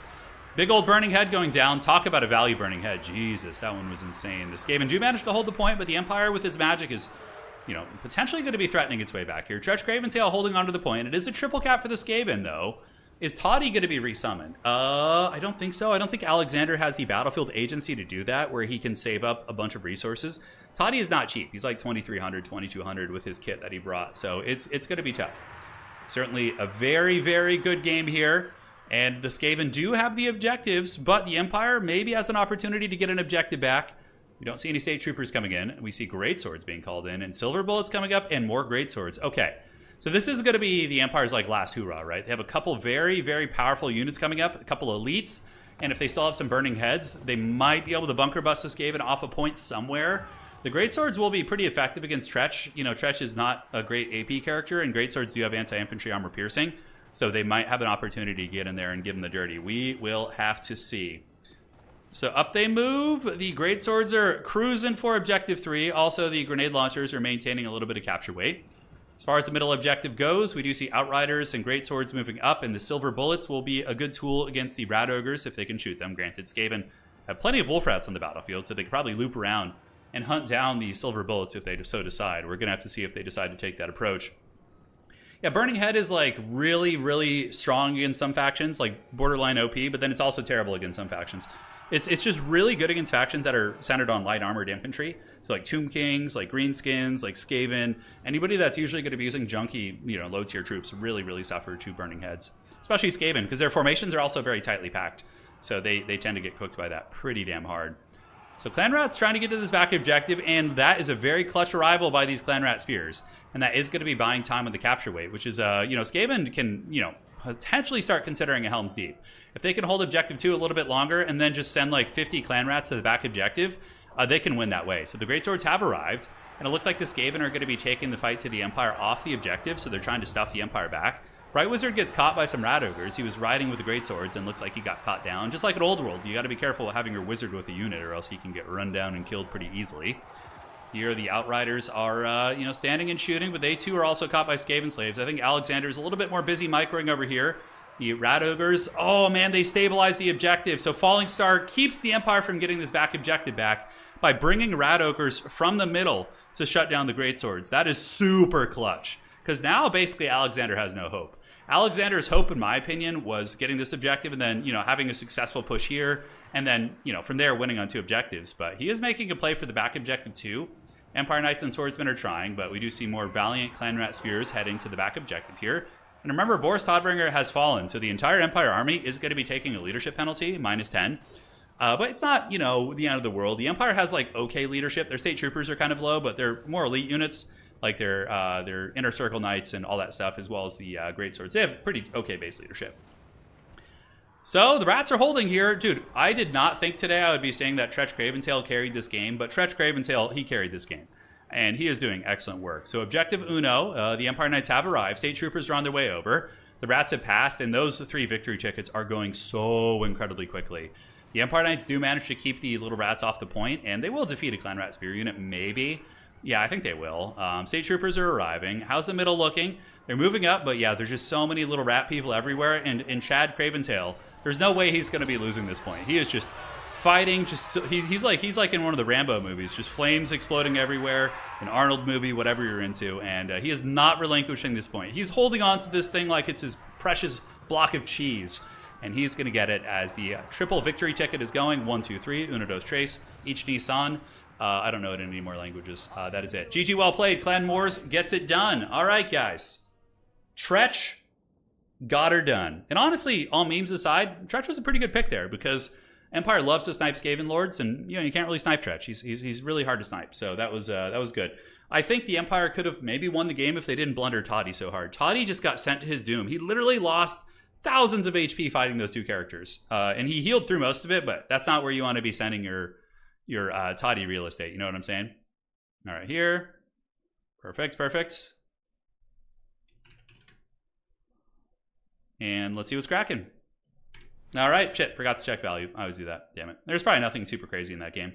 Avalanche Mortars probably got like 1,500, I would say. That was a good game. Yeah, not a bad one. Little rat people doing good. And, okay, we have the Dwarves in the final. So taking a look at the bracket, we still have the losers bracket to go through. But we do have the mighty Grombrindle has defeated the Chaos Dwarves. His ancestors are proud today. It is going to be Grombrindle sitting here in the grand finals. And now we're on the bottom side. So it's Subutai versus Catholic Alcoholic. We just did this game right now. So I think we have a little bit of time. Let me see if Subutai has started their game yet. Did you two start? I could show you guys that auto battler game while we wait. It's really fun, honestly. It's very, very fun. I don't know how long it would go, though. All right, so they're already in progress. So we will have another game here in a second. So I don't think we need to do the auto battler game. I could maybe show you guys at the end of the stream if you want to see it. It's really addictive and super fun. Yeah, it's really fun. Pone and I play 2v2 quite a bit. Yeah, it's called Legion Tower Defense 2. Legion TD2 on Steam. It comes from a Warcraft 3 custom game that I spent like half my childhood playing, or my teenage years. And they made a standalone game for it. So it kind of had the Dota experience, right? Dota came from Warcraft 3. And so did this game. And it's really, really good. Consolation bracket equal losers bracket, yeah. Dwarfs in the finals. Let's hope Skaven make it there. Yeah. It's not like an auto battler. It's more of a tower defense auto. Yeah, it's a tricky one. I guess it kind of is auto battler. Yeah, Legion Tower Defense, the full-on game on Steam. It's really good. No, but if you guys are nostalgic about Legion Tower Defense, like, I'm not sponsored by this game in any way. The game came out 3 years ago. It is really good, and I've been having an absolute blast with it. But if you liked the original Legion, this is let me turn this down here. Okay. I can show you guys here. It looks like somebody's streaming it right now. Great. All right. Let me pull it up here. Close that. Yeah, it looks fine. Okay. Great. Yeah, this is the game here. So it's Legion Tower Defense, multiplayer tower defense game. You can see it has pretty good reviews too. It's very positive reviews. Yeah, it's really, really fun. Basically how it works is you build, you have a partner and each of you is defending waves of attacks. So you build towers, which there's a ton of different towers and well, they're more units, they're not towers. You build a bunch of different units to defend the waves. And if the wave gets past you, it attacks your king and kills your king. Whichever side loses their king first, loses the game. So it's a 2v2. So you and your ally are working together, but there's more strategies to it than just that. You also have an economy, so you have to choose, do I invest more in my units and defend the waves, or do I invest in my economy? And with your economy, what you do is you send enemy units, mercenaries, to go attack the enemy king with the waves. So you can build up the waves, or you can upgrade your king to make him a Giga Chad. So if somebody gets through to attack your king, he's like super hard to kill. It's really fun. It's really, really fun. Yeah. Mechabellum didn't really call to me as much. I like the Legion Tower Defense system. I'll show you guys later. Maybe we'll do a stream of it. I'll see if Pone wants to do that on one of his days off or something. Yeah. It's great fun. I don't know how fun it'd be to watch, though. Something to think about. All right. Old Grombrindle's in the finals. And we have the bottom side bracket still going. Navigator has another chance to make it. So Navigator, the player we just saw lose that game, the Skaven player. Oh, yeah. Oh yeah, Grombrindle. Wait, not Navigate. Navigator's Chaos Dwarfs. B6, excuse me. Yeah. So the player that Grombrindle defeated, the Chaos Dwarf player, is now in the bottom side of the bracket in the semifinals. B6 defeated Alexander, so Skaven are here, and it's going to be Skaven versus one of the undead. So Skaven versus Tomb Kings or Vampire Counts. So Subutai and Catholic are having a rematch from earlier. Yeah. Yes, yes. What is your favorite unit in the game? Mine is the Bringers of Beguilement. My favorite unit in Total War Warhammer. Ooh. Are we talking thematically or functionally? Because that dictates a lot. Well, Dagroth, they do aid each other if you're playing with your friends. Yeah. Like when Pone and I play the tower defense game, we synergize our pushes. We'll be like, okay, we're gonna send all of our minions to attack at the same time, and we try and synergize it in that way. Yeah, my favorite unit in the game. Let me look. We have a little bit of time. All right, let's go here. Oh, no quest battles.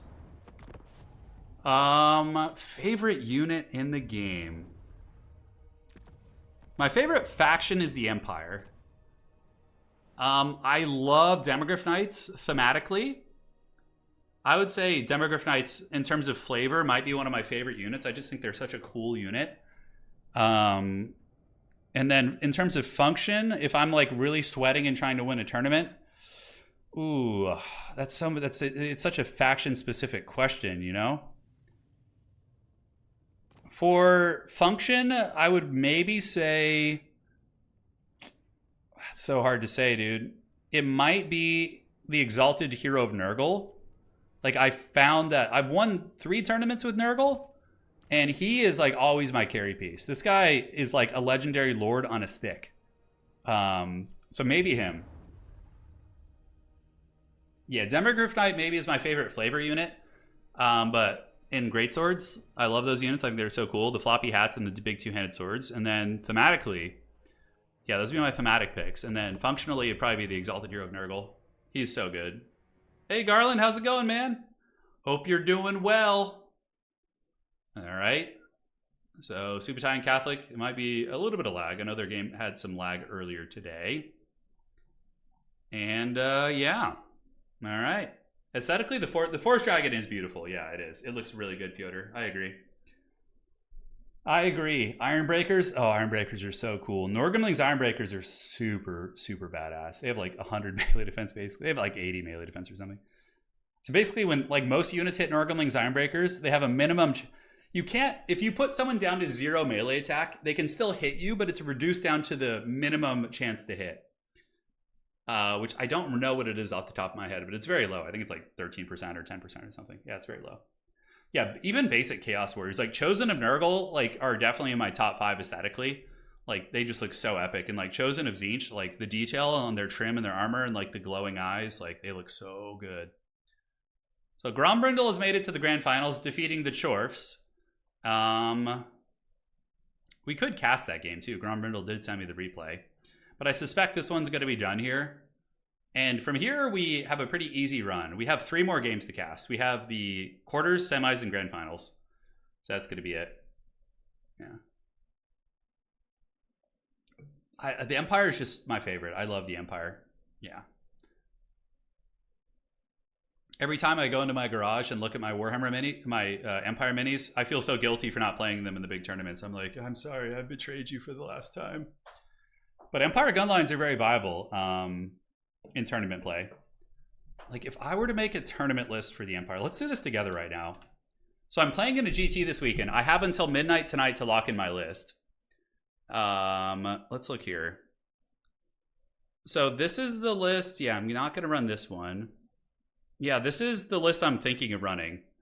So Black Orc Warboss on a Wyvern, a Sorcerer Prophet on a Bale Taurus, Infernal Guard, 12 of them just as core, Hobgoblin Cutthroats with bows, a couple Black Orcs because you have to bring them as attacks to bring a Warboss, double Iron Demon, and a Bolt Thrower. That's the list I'm thinking about running right now. But if I were to run, these lists are kind of old. I'm going to delete these ones. Yeah.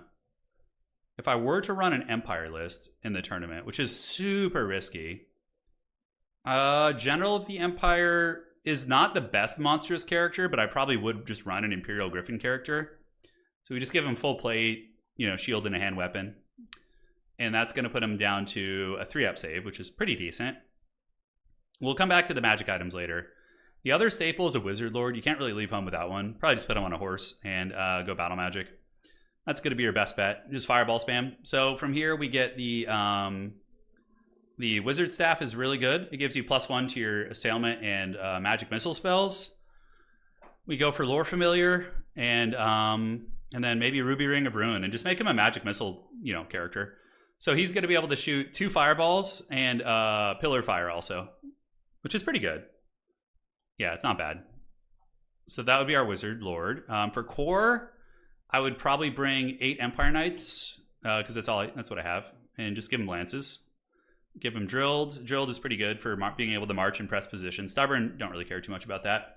Yeah, this is a tabletop Empire list. And then I'd probably run a big brick of Veteran State Troopers. Do we want to run Veteran Troopers? They are nice. Or do we just run basic ones? Basic State Troops are a lot cheaper. So we go 40 State Troopers. We can give them Thrusting Spears, Shields, Musician, Full Command probably. And that is going to cover our tax. Since they have a standard, they have a battle standard bearer. Yeah. Do I want a BSB? I don't think so. All right. So that looks all right. So you have a big State Trooper brick, which can win via, you know, combat resolution. We need to just find a way to get like a little bit. Well, yeah, we just do Stubborn to go because now that fits our. You know, we're paying for our core now, right? Special units, greatswords are just trash. Sadly, I hate it so much, but they are. In tabletop, they're like I spent so much time painting them, but they're just awful. So I'd go double Great Cannon. I would go Steam Tank and Hellblaster Volley Gun. Or do I go double Hellblaster Volley Gun instead of... Because you can't do Steam Tank and double Hellblaster. I could do something like this. Cut the Steam Tank. Even though it's my precious. I love that thing. And go double Hellblaster. And then, yeah. So we have double Hellblaster, double Great Cannon. What we need is 2 Engineers. Because you want... With all that artillery, you're going to want rerolls. So we probably go double Engineer. And we just bring them bare bones because they're just going to stand there and buff your artillery. They let you reroll misfires, which is huge. Okay. So many ads. It's weird because I'm not even plugging in ads right now. YouTube has been doing it on its own. Dude, I went to one of my streams the other day after it finished, and YouTube automatically placed like over 90 ads in the stream. Like the entire thing was just littered with it. Thankfully, I caught it right away and was able to fix it. Put a like, I don't know, like 3 in or something. Or 4. It was obscene. Okay, so the General of the Empire, we're going to need the Talisman of Protection on him. And we can give him like a basic sword. He's not a great fighter. It's more about the bird. The bird is the winner. Okay, so for him, I think we give him... Let me just double check and make sure the players aren't waiting for me. I think they're still playing. We'll continue on the list here in a second. Greatswords are terrible in tabletop. Yeah, they're trash. I hate it so much. They're like my precious. I put the most effort into painting them. Like infantry in general is just haggard. Like one fireball is gonna like plow through like your greatswords if they roll hot on it. You should just let it fly one time. No, I don't want to do that to you guys. Okay. So yeah, pretty much just that, and we can give him like a sword, like a very budget sword, like the Biting Blade. Yeah, Biting Blade, Sword of Striking. Which one gives +1 strength? I think it's Sword of Might. Yeah, well, Sword of Might isn't a bad one for him. It makes him strike at strength 5 at least, so, yeah. It's something. We can cut it later, too, if we decide we need to. So from here, I'd probably go Demi-Chad Knights as, like, a screening piece. Yeah, so Demi-Chads. I would just bring the Champion, probably, because they get their value from combat res, not from, like, banners. Okay, so this leaves me, like... The problem with this list is, it's, like... It's tricky to defend. You know, you have a lot of artillery, so you kind of just have to last samurai people before they get to you with the double Hellblaster, which is very possible. I'm telling you, if you roll hot on double Hellblasters, you're going to roll someone off the table. Like, they're going to get blasted. We could also do this. So cut the Empire Knights and get some handgunners. So we just do the handguns with light armor just to pay our tax. And we can do 2 units of 10 handgunners, which isn't bad. Yeah, all right. And then you're going to see what I'm going to be doing next with the Empire Knights. Yeah, so I think we cut that sword. Like, the bird does the work, not the rider. The rider is just a trophy piece. State troopers, we have all the points we could possibly do there. Drilled, and yeah, we can do drilled just to get to that. I'm just trying to get to the core tax here. And we can just put a champion in this unit, and that's fine. Great. So now we're at 500 on the dot. We have 170 points to spend. So we can do more rare units. God, I wish I could bring that steam tank. I have 260 points, and the steam tank is literally 265. It's the most unfortunate thing. That would be like exactly what I wanted. Special units. How many points do we have left on special? 500? Let me do Inner Circle Knights. We could do like 5 Inner Circle Knights with lances. Yeah, and then we can give them the lances and shields. We want a champion so we can challenge things. Yeah. Inner Circle Knights are like upgraded Empire Knights in tabletop. They're not in Total War, really. I mean, maybe they're represented via like Knights of the Black Rose and things like that, but Summerd isn't bad, but these guys are pretty respectable. Yeah, definitely need the double Empire Engineer. And Battle Magic. Yeah, if I were going to the GT, this is the list I'd probably bring. Just cannon spam. But it depends on the map. Like, I need to look at the maps for the GT to see if they're artillery friendly. Because if he has like a million line of sight blockers, then that list would suck. Yeah. That's the So I Started Blasting list, 100%. Okay, Subutai and Catholic should be finishing like any minute now. Let's look at the GT. We can look at the GT pack together, actually. Hold on. Okay, so let me find him. Okay. Player packet is now live. Cool, so I can go look at that. Okay, so this is the actual player packet for the event. Let me do this. Okay. Yeah, here we are. Horrors of the Old World. So let's see what the maps look like. Yeah, these are just all the rules and stuff. Okay, so Trick or Treat, but it doesn't have the terrain deployment. So this is like the standard deployment. It's just like cross map. Does he have deployment, like terrain? Okay, there's some objectives on that one, it looks like. Yeah, this is end of battle scoring. Okay, it doesn't have the terrain layout. I wonder if he has the terrain layout anywhere else. On the BCP, yeah, because it's hard to know, like, if somebody's heavy duty on terrain, bringing an artillery heavy list is like the Cloak of Ulrich. Yeah, I think it costs a little bit more, doesn't it? What is the most demi-chads you could bring? I have run lists with the Empire that are all cavalry lists, and it's 3 demis. It's 3x3, so I've run 9 demis before. 3 big units, because they're quite expensive. All right. Yeah, I didn't see the terrain rules. I'll have to ask him before I submit my list. Part of me wants to heed the call of Sigmar, but I think if I play Chorfs, I have a genuine chance of winning the GT. So he hosted a tournament like, I don't know, a month ago, and I won that one with my Chorf list, and there was really good players there. So I'm kind of like, oh, do I want to take a shot at the big dub or go for the Sons of Sigmar? It's so hard to choose. It's so hard to choose. Yeah, man, it's hard. It's tricky. That's an Imperial Guard list with lasers taken out. Yeah, it basically is. Yeah. Hellblasters are really good. They're very, very good. Yeah, and I mean, that list is very swingy, though. Like, you could just run people over. Yeah, I've run lists with triple demi, like an all-out Empire Rush. So three units of 3 demis with an Empire Cap Lord, Inner Circle Knights, like full Cav Rush Empire. It's okay. It's not as good. Because you just basically become like a Walmart Bretonia at that point. Nice. Okay, lobby code, please. So now we have Vampire Counts for Skaven, which I think is pretty good for Skaven. Subutai beat Catholic again. Very, very good performance from our boy Subutai today.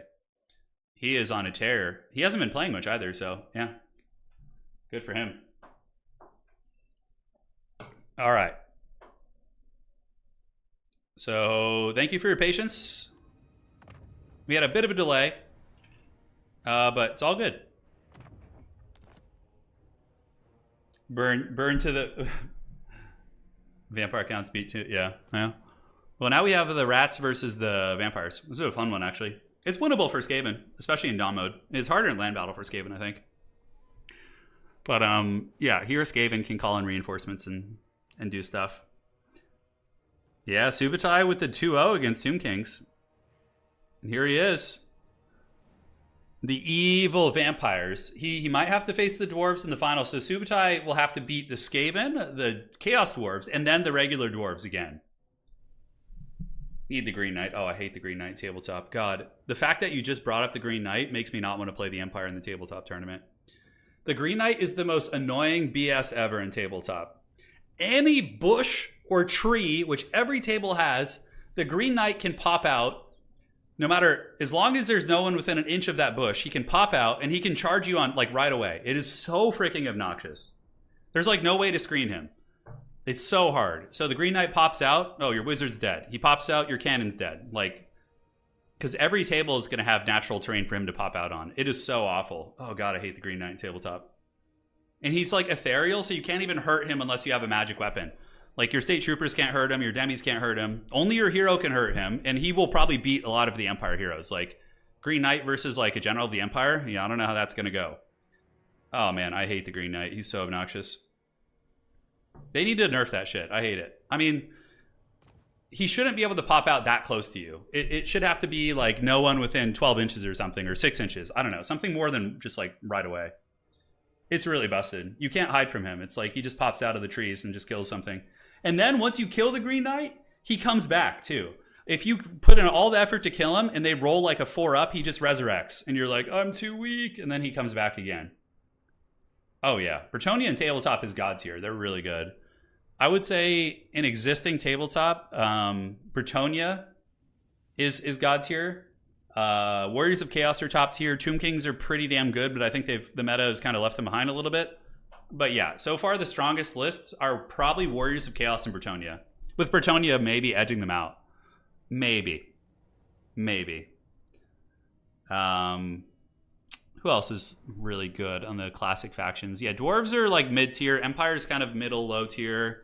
Chorfs are a mid-tier faction. They can still win tournaments though, for sure. It's one of those just bog him down with chaff tanks. Well, you can't really bog down the Green Knight because he's so fast he can avoid you. Yeah. Greenskins are pretty good in tabletop. They're like not quite on the echelon of the Chaos or Tomb Kings or Bretonnia, but they're like up there. Like they're like a top 6 faction, I would say. Yeah. Yeah, but it depends on what kind of terrain you're playing in, Alex. Most tournaments will have a lot of opportunity for Green Knight to pop out. They'll have a hill for him to jump out of. He can jump out of hills. Any natural terrain. Hills, forests, like it's impossible to fully screen him. I mean, I have done it before, but it hinders your movement. You're like stuck there screening him, you know? Yeah. Oh, dude, the Green Knight applies tactical dongs in your face so hard. Yeah, so freaking hard. What makes Bretonnia so powerful on tabletop? There's 2 things. Let me show you. The Bretonnia has like one character that is so egregiously strong that it's just brutal. And let me show you. Okay. So we're going over here. Where is this? Oh, we wait for them to load. So you get a Duke, okay, and you put him on a Barded Pegasus or Royal Pegasus, whatever. Now, what's OP about this is Royal Pegasus count as, if I'm not mistaken, it's one of these, counts as a skirmisher unit, which means that they can charge 360 in any direction. They don't need to be facing the right way. So they can fly past you and then just charge anything in your army. But that's not even the scariest thing. You give them the Knightly Virtue, and I forget which one it is. Is it Heroism? Yeah, this shit right here. This is like the most busted thing ever. So your Bretonnian Duke, who's an extremely good fighter, gets not only Killing Blow, but Monster Slayer, which means if you roll a 6 to wound against anything, it's auto dead. So if a Bretonnian Duke charges into my Tomb King's Bone Dragon, whatever, it costs 500 points, and he rolls a single 6 to wound against me out of, potentially, I think it's like 4 or 5 attacks. So he's going to hit you, right? At least like 2 or 3 times. And then if he rolls 1/6, your dragon's just dead. Unless you roll a 5-up ward save. So you get maybe 1 chance if you have ward. It just insta-kills you. It is freaking brutal. So they counter the meta, which is monster spam, because they have Virtue of Heroism. insanely powerful. On top of that, they have a unit here, Pegasus Knights. These are some of the best units in the game. Pegasus Knights are multi-wounds, extremely fast. They can literally march 20 inches. They have some of the best rules in the game in Swift Stride. They have Ward Save, Countercharge, Blessing the Lady, like just nuts. So the meta is Knight's Temper and Ogre Blade is good. Yeah, I mean, I would rather face that because it won't just insta-kill me, you know? That's insanely good. But yeah, Knight's Temper and Ogre Blade is very good too. It's a very viable choice. Yeah, but Bretonnia can just like one-shot your big monsters. Yeah. Absolutely. But we'll see. We will see what the meta looks like. I love playing my Tomb Kings too. I like Casket of Souls are really good in Old World. They're like top tier units. Okay. So here we are on the edge of the Darkwood. And it's going to be a duel of fates between the mighty Subutai. He's going to be here rocking Manfred von Baldstein. And it is time. So Manfred is pretty damn good. He caused a lot of disruption. I'm surprised we see a big dragon character against Skaven. I always felt like the little flying rats would be better, but even still, the dragon can definitely do some work and cause terror. Spirit Leech spam is going to be spammed on the Skaven Lord. We have double Banshee as well. Oh yeah, dude, the Banshee Prison Shanks. Yeah, Banshees are good against Skaven, although if they get caught in an overcasted Cleansing Rune, they're going to really wish they didn't exist. They do cause terror, and it can be disruptive if magic does not target them. The rest of the army is going to be zombies. We got corpse carts. Very classic vampires, right? Just mainly chaff with some mobility being called in next. For Falling Star is going to be rocking the notorious Tinker Rat Ikit Claw. And the rest of the core army here is going to be Skaven Slaves and Clan Rats, all that sort of good stuff. Some Poison Wing Globadiers. I know somebody in chat earlier had a bit of a hard-on for these things, so we'll see if you're still here. But yeah, they're really good at killing vampiric chaff. If they can survive and not get, dove by a number of vampiric threats, they will annihilate vampire count chaff units. Storm Vermin and Ogres, and on the other side, we got more Ogres. All right, cool army. Should be fun. We got some Globadiers, some big scary vampires and ghost ladies, and that is pretty much it. That is pretty much it. Currently, it's like all the factions who are given free rules for Old World. That's actually not necessarily true. It is true to an extent, James. Ironically, to the many people consider, I totally brain farted on this one, but one of the most meta, strongest factions in Warhammer the Old World tabletop is Vampire Counts. And they're a legacy faction. Vampire Counts have been dominating tournaments. They have some really cheesy tactics. Chaos Dwarves have been doing pretty well in tournaments as well. They're legacy. Ogres have had some good performances. Skaven are the one that are really in the pits. Skaven are really bad in tabletop. But yeah, like legacy factions are not, like, I would say Chorfs and Vampire Counts are better than Empire, which is a core faction. Granted, we'll see when Empire gets its update, but yeah. It's a tricky one. It is a tricky one. All right, on the backside, Ikit Claw. He's rocking Cleansing Rune and Howling Warp Gale. Very good stuff, and he's on the Doom Wheel, so Storm Demon is going to be pretty good against the Banshees as well. He does do magic damage, pretty good sniping tool. It's effective at all ranges, and yeah, could wreck those Banshees in the face. All right, guys, it's go time. Imagine if you had a unit in Total War Warhammer 3 had a 1 in 6 chance to insta-kill anything it hits. I know, that'd be terrible. Is there anything that's ever existed like that? I'm trying to think. At any point. I don't know about like insta-kill, but yeah, definitely like some things were very broken before. And battles could be won before it was over. There was one time I was playing in a tournament when Houseplant cheesed me with a bugged unit list, and he insta-killed my Dwarf Lord. So it has happened with the, remember when he cheesed me with the pump wagons?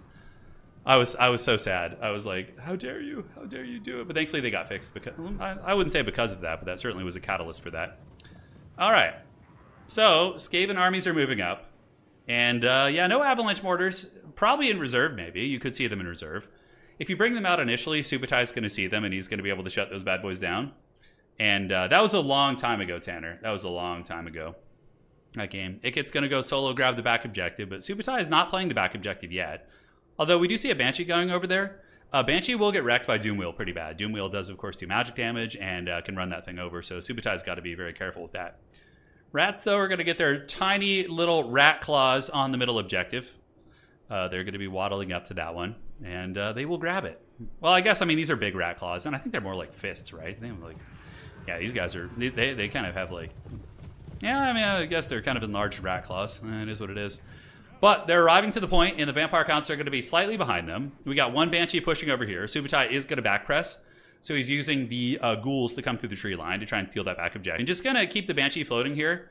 And then when Ikit Claw leaves, the Banshee will probably go in the trees and then come back out with the Crypt Ghouls to get that capture weight, which is gonna be very, very nice. And moving on up are the Skaven Slaves. And the objective gonna be in the control of the Skaven. They will have a double cap out of the gates here. And we do see the Banshee moving up. I mean, this is risky. Ikit Claw should just go dunk on this thing. He will wreck that Banshee. Oh, and there's an Assassin coming in as well. I didn't see the little Skaven Assassin. I love it. Ikit Claw, why are you running? Fight the Banshee. That's a free kill. Subutai's literally giving it up for free back here. I guess it's because Manfred's coming, maybe. Oh, and he misses the laser beam. That's unfortunate. That would have done a lot of damage. So Vampires have not moved up on the middle yet. We do see a Spirit Leech going down on Ikit Claw. The Assassin is trying to catch the Banshee, but Banshees have 50 movement speed. Super fast. Assassins are a little bit quicker. But yeah, turning around, you know, taking that Banshee down to Pound Town would be viable. We are going to see a Howling Warp Gale, but I don't like when Howling Warp Gales are cast and there's like no follow-up, right? Like there's not going to be any sort of a follow-up here as far as I can tell, right? You just snare down the old Manfredo and then, you know, that's it. So another laser beam going. Manfred is going to be forced back. Oh, it was a Flensing Rune. Okay, good. So at least it's going to be something that does a little bit of damage. Now, Rats fighting Undead. Skaven Slaves, the living zombies. I think a Skaven Slave defeats a zombie, right? 12 and 18 versus 10 and 11. HP pools are pretty similar, although zombies do have a lot more HP. I don't actually know who would win that in that fight.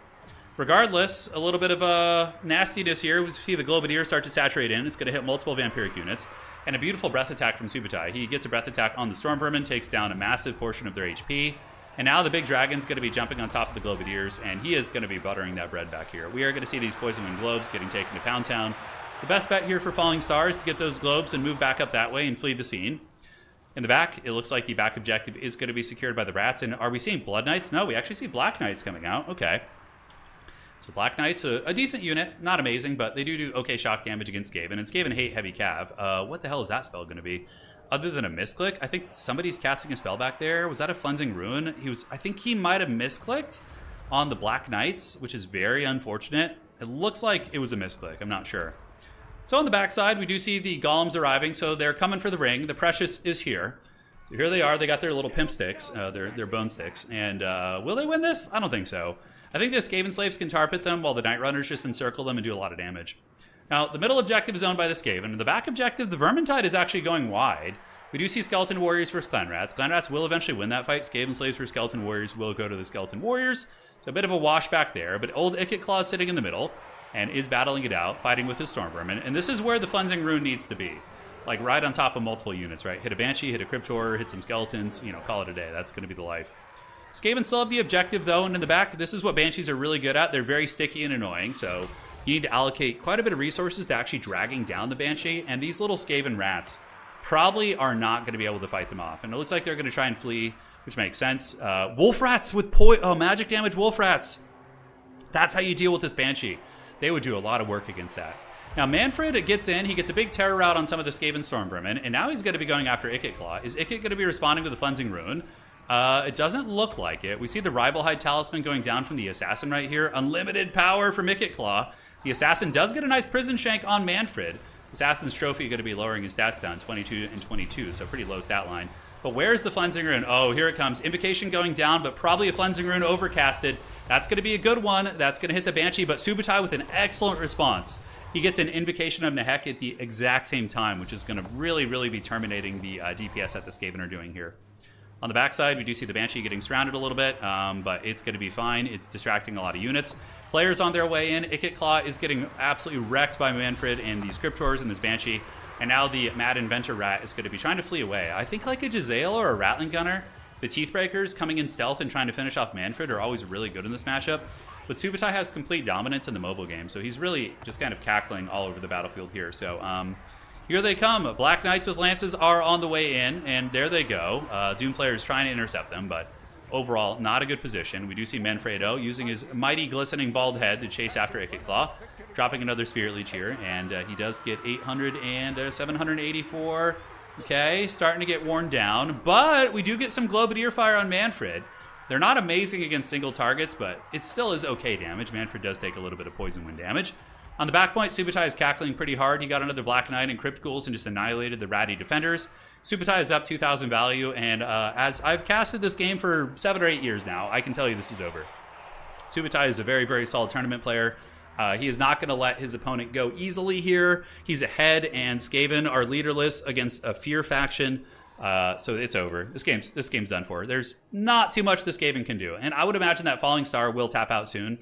They're going to get triple capped, and they're going to realize quite quickly that this is a very dire situation indeed. So here comes Manfred. Yes, here he is. He's got his hairline receding, getting ready to get in there and go. Yeah, the lag decided to come back at the last second here. All right. So GG, well played. I think we're back. Right, it's fine. Right as we lagged, the game basically ended. So you guys didn't miss anything. It just, the rats got overwhelmed, and that was it. It's Age of Mythology all over again. The rats are taking over. The vampires have used froze time. So now we have Chaos Dwarves versus Vampire Counts. This is an extremely even matchup, actually. This one can go either way. Yeah, sorry about that, guys. I don't know. My ISP is being a bit of a wiener today, so. Is it back? It's trying. It's trying to hang in there. I wonder if it's like, did I get any notifications? I'm going to go get my phone and see maybe an email. This has been like on and off all day. It's not like a full crash, but definitely has been substantial. Okay. Imagine the lag clears in the Skaven of 1. Yeah, I don't think so. Yeah, it looks like we're fine now. It's just a bit of a blip. But yeah, right on. So we're going to stay here. And we're going to see what happens. I'm going to go refill my water. The horned rat, he's laughing it up.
All right, guys, we're back.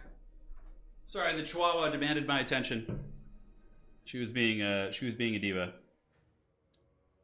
All right, Jared, thank you for the donation, man. He says, "Hey, dude, I'm not caught up in the video yet, but as long as you have time for Warhammer 3, I got time for you." Thank you, dude. Thank you. Well, when you arrive in the future, Jared, we will be here waiting for you with a glorious game between the Chaos Dwarves and Vampire Counts. Coming up here, pretty fun to see some Vampire Count action as well. You guys can hear me, right? I'm not just talking to myself. Okay, I think we're all right. No, I see the internet having some issues here, guys. Honestly, don't know how to fix it. We're in some danger. Right. Did they say when the DLC is going to be? I mean, I know I would normally have some insight on such things, but I don't. I don't have any insight.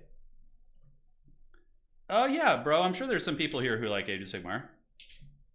I myself am not a big enjoyer, but it is not unpopular.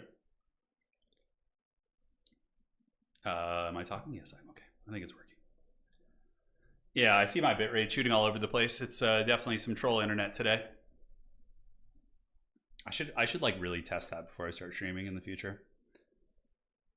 The giant squig. Oh yeah, that's right. Yeah, Mangler squig, right? Because they have that in tabletop in Warhammer Fantasy and in Age of Sigmar. You can play Mangler squigs. turn the internet off and on again. That would take a while. Yeah, it would take like 15 minutes to probably reset and everything. And I don't even know if it would fix the problem. Yeah, getting into peak hours. I know, so terrible. Yeah, internet service providers are just such an awful monopoly. Oh my god, they're just the worst. At least here in California. I know a lot of like Central America and places in the not in the coastlines. Definitely, I would imagine though other states have pretty heavy duty monopolies, but there's in a lot of these like more rural states, I've seen like fiber infrastructure, which is huge. Playing AOS on TTS right now. Nice. What are you playing? Did you guys see the Chaos Dwarf models they made for Blood Bowl though? It kind of gave me hope that we might see some Dwarfs in Age of Sigmar, which I would be all about. Let me show you guys real quick. Blood Bowl Chaos Dwarfs. Yeah, I think it would be on their main website, right? Chaos Dwarfs. They look freaking awesome. Okay, where can I find these? Blood Bowl, is it in there? Are they out yet? Other games. I'm trying to find it. Hold on, there it is. Blood Bowl's just like in the back corner of the website, just left in the shadows. Okay, teams. Don't know if they're out yet. I might have to find them on another website. Chaos Dwarf Blood Bowl team. Okay. Dwarf Blood Bowl team.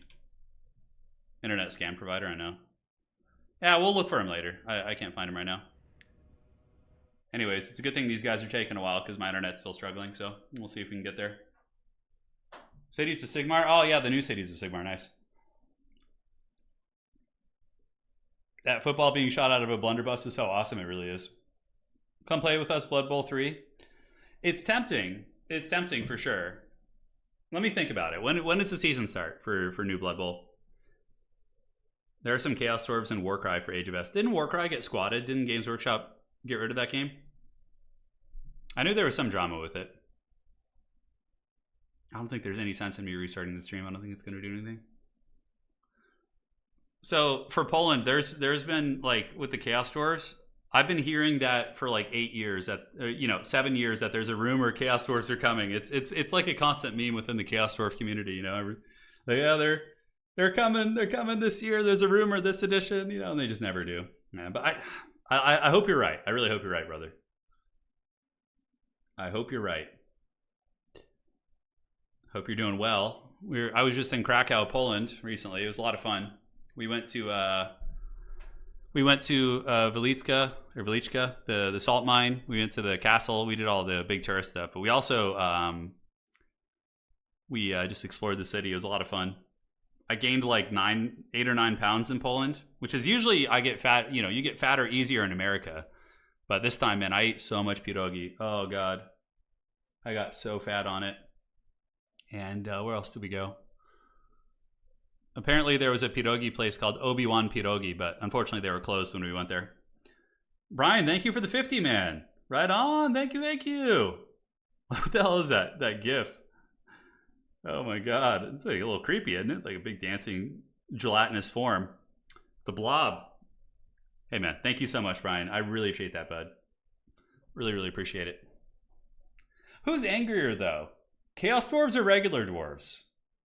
If you really think about it, I think that the angrier culture is probably regular dwarves. Because I don't know if like Chaos Dwarves care as much about the grudge thing. I'm sure they hold grudges, but it's like they don't have like an entire Slayer cult around it. And I know that they do have a Slayer culture within the Chaos Dwarves. I'm pretty sure the Infernal Ironsworn are like their Slayers. They're like being punished by having to wear these masks of fire that like mess up their faces. But they can be redeemed. They can go back into society. Whereas for the regular dwarves, you can't, to my knowledge. Yeah. This edition for sure, because Beastmen were scrapped, yeah. Oh yeah. Chorus would get me to play Age of Sigmar for sure. Yeah, I definitely became I turned into a human pierogi in Poland. Wow, pretty similar build to what we saw before, except this time it's going to be double magmas, which can be very effective. God, man, I really hope the bitrate stabilizes. It's so shitty, dude. Being angry at your ISP is like just being like an old man out in a storm, shaking your fist at the rain. You know, there's like nothing you can do. You're just like some plebeian, and they're just some titan corporation, right? You try and deal with the problem, and you're just given the classic corporate like, oh, we apologize for the inconvenience. You know, it's like there's nothing you can do. Yeah. Well, let me know if it's watchable or if it's like really laggy. I hope it is at least okay here.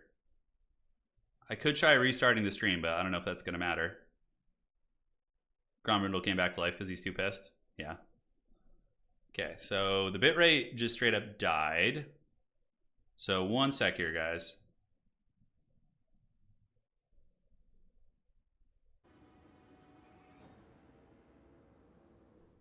All right, guys. I lowered the bitrate a lot. I think the internet's having serious problems today, so I'm trying to just keep it going, but no guarantees, ladies and gentlemen. We're cursed by the gods a little bit. And it's super laggy, and that's obviously my fault, so I hate to do that to the players as well. It's not true because you become a slave of your own free will. You're forced to join the Infernal Guard. Oh, I don't know about that. I think there's a cultural like oppression there. Yeah. You can actually escape the Infernal Guard, though. You can go back into society. It's not true. Yeah, well, it's an interesting lore tidbit. All right, let's see if we're going to be stable here, ladies and gentlemen. Here we are in our semifinals. Let's break it down. So the Chaos Dwarf army here is going to be rocking the Chaos Dwarf Warriors in the front. Double Magma Cannon with Granite Guard being called in. We do have a Bale Taurus character of fire who could definitely fight the Red Duke, but you want to take that fight. Red Duke is a very powerful duelist. He does have El Sif and hits very, very hard on the Blood Dragon. So that is quite a menace indeed. We got double Necromancers. And they are going to be having Raised Dead as well as Forbidden Rods. Oh man, it just keeps dropping down to 0 kilobytes here. Are you guys getting any of this? I think it's just really, really laggy. Yeah, I could try restarting the internet and getting a replay. That would take, what, 15 minutes, give or take? Yeah, it's tricky. It's very tricky, because I'm going to be lagging the players here, too. Do we reset it? I don't know if that would do anything. Could perhaps be a peak time issue. So I see the bitrate shooting up to like 10,000. Yeah, we're kind of in and out. It's just cutting in and out here. I feel bad. The players are probably suffering because of this. Blunderbuss is being called in here in the back, though, by the Chaos Dwarves, the Granite Guard, and they're going to be nailing into the Red Duke there. So that's quite a bit of damage. Magma Cannons teeing off into the Vampiric Infantry, and the front lines haven't really engaged yet. The objective here is owned by the Chorfs, because they managed to get 4 units here to hold that across the entire front. Yeah, Total War slideshow currently. Yeah, I'm aware. What can we do, man? What can we do besides shake our fist angrily at the heavens and be frustrated? It looks like a summon's going to be coming down. Maybe a zombie summon to shut down the Granite Guard. But you could just put them in guard mode and they keep shooting. Subutai with a very good play. Going to be using Vargeist to swarm in on those bad boys. And he does manage to get a decent little flank on the side. On the back, the Sorcerer Prophet of Fire is going to be circling and trying to evade Elsif, the Red Duke. Double Necromancer, though, from Subutai on top of the 2 artillery pieces back here. Cast the replay, go for it. I need to shower. Yeah, I'd restart. Oh, okay. I think we've gotten through the worst of it. It's showing a green signal connection, so I think we're good for the rest of this. So let's hope we hold. Yeah, it says green now, so for anybody who's still here, I think we're hanging in there. We're good. All right, so on the back objective, we do have the Sorcerer Prophet defending his cannons. The 2 Necromancers diving very aggressively back here. They are on horseback, and they are not the best fighters in the world. One of them is going to be taken down, and we do see a Bull Centaur Render called in as well. Right as I say that, I think we're okay. It's not dropping frames anymore as far as I can tell. All right, cool. So Necromancers get karate chops, and we do see the Bull Centaur Renders able to defend the back objective. Manfred dropping a zombie summon for good measure on top of the Magma Cannons is a very good play. It's going to mitigate the shooting a little bit and also do some respectable damage as well. Over towards Objective 2, we do see the Vampire Counts fighting it out. The Infernal Ironsworn are really, really good in this matchup. Absolute Giga Chads. Yeah, it seems better now, right? Yeah, I think it's stabilized. But yeah, they do magic damage and fire damage, which is super relevant, right? Because against vampires, Cryptors regenerate. There's a lot of stuff like that. You do also see the magic damage come into play against ethereal units. So there's a multitude of things that are very, very good indeed. For a second, I was like reading the tooltip and I thought that said like crispy horror. That's pretty funny. But Chaos Dwarves have stabilized the backfield. They did not lose their Magma Cannons. It's just going to be some skeleton summons on top of them. The two necromancers, I believe, just straight up died, which is a pretty big issue there. I mean, that's an expensive investment. And in the meantime, we are going to be seeing the old Bull Centaur renders hustling up, pushing back the Vargeists. And can the elite Chowie infantry hold? Infernal Iron Chad. Oh, is it crashing again? Oh, no, not like this. Not like this. Oh, Anakin, I'm too weak. If the lag doesn't subside after this game, we might just let them play the finals. And what I'll do is I'll just cast the final separately. And then you guys, I can get the replay, and I'll put a video up in the next few days of the finals for this particular tournament, because as it currently stands, it's pretty jank. We've had a lot of good games today, so I think there was plenty there to do. One sec, guys. I'll be right back.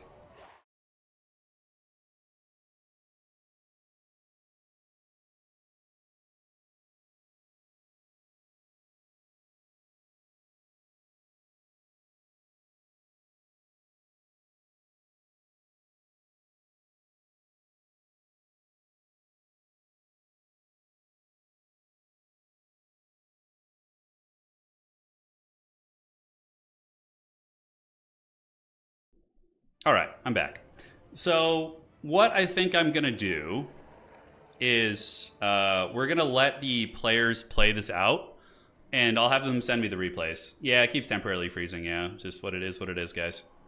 We had some good matches. We casted a lot of good games, but I think it would probably be best if we just let the players play it out, because this could go on the whole afternoon. You know, it could go on for another 2 hours.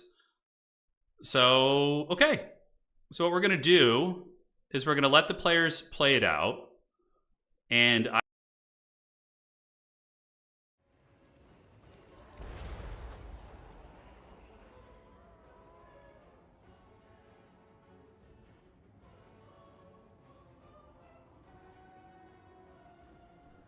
okay, sorry about that. Yeah, so what we're going to do is we're going to get the replays from the players after this, and I'm going to cast it, and we'll do the semis and the grand finals as one video in the next couple days, so you guys can see who's there, because this is just not even watchable. It's just a joke. And so I'm going to call my ISP, see if we can get this straightened out, and go from there. But yeah, I don't think there's any fix for this. It's just one of those days. They're doing a ton of construction in my hometown too, where I live, so could be that. Who knows? All right, guys, thanks for watching. Hopefully you enjoyed. Sorry for the blue balling there. But you guys will get the grand finals in the it's only 2 games we missed. We casted, I think, like 7 or 8 today, so could be worse. All right, GG, folks. See you around. Appreciate you all. You guys rock. Yeah, I'm going to record the finals and then cast it separately. Indeed, that's going to be the plan. So appreciate you guys. See you around. Thank you so much for your support today, and we will see you on the other side. GG's.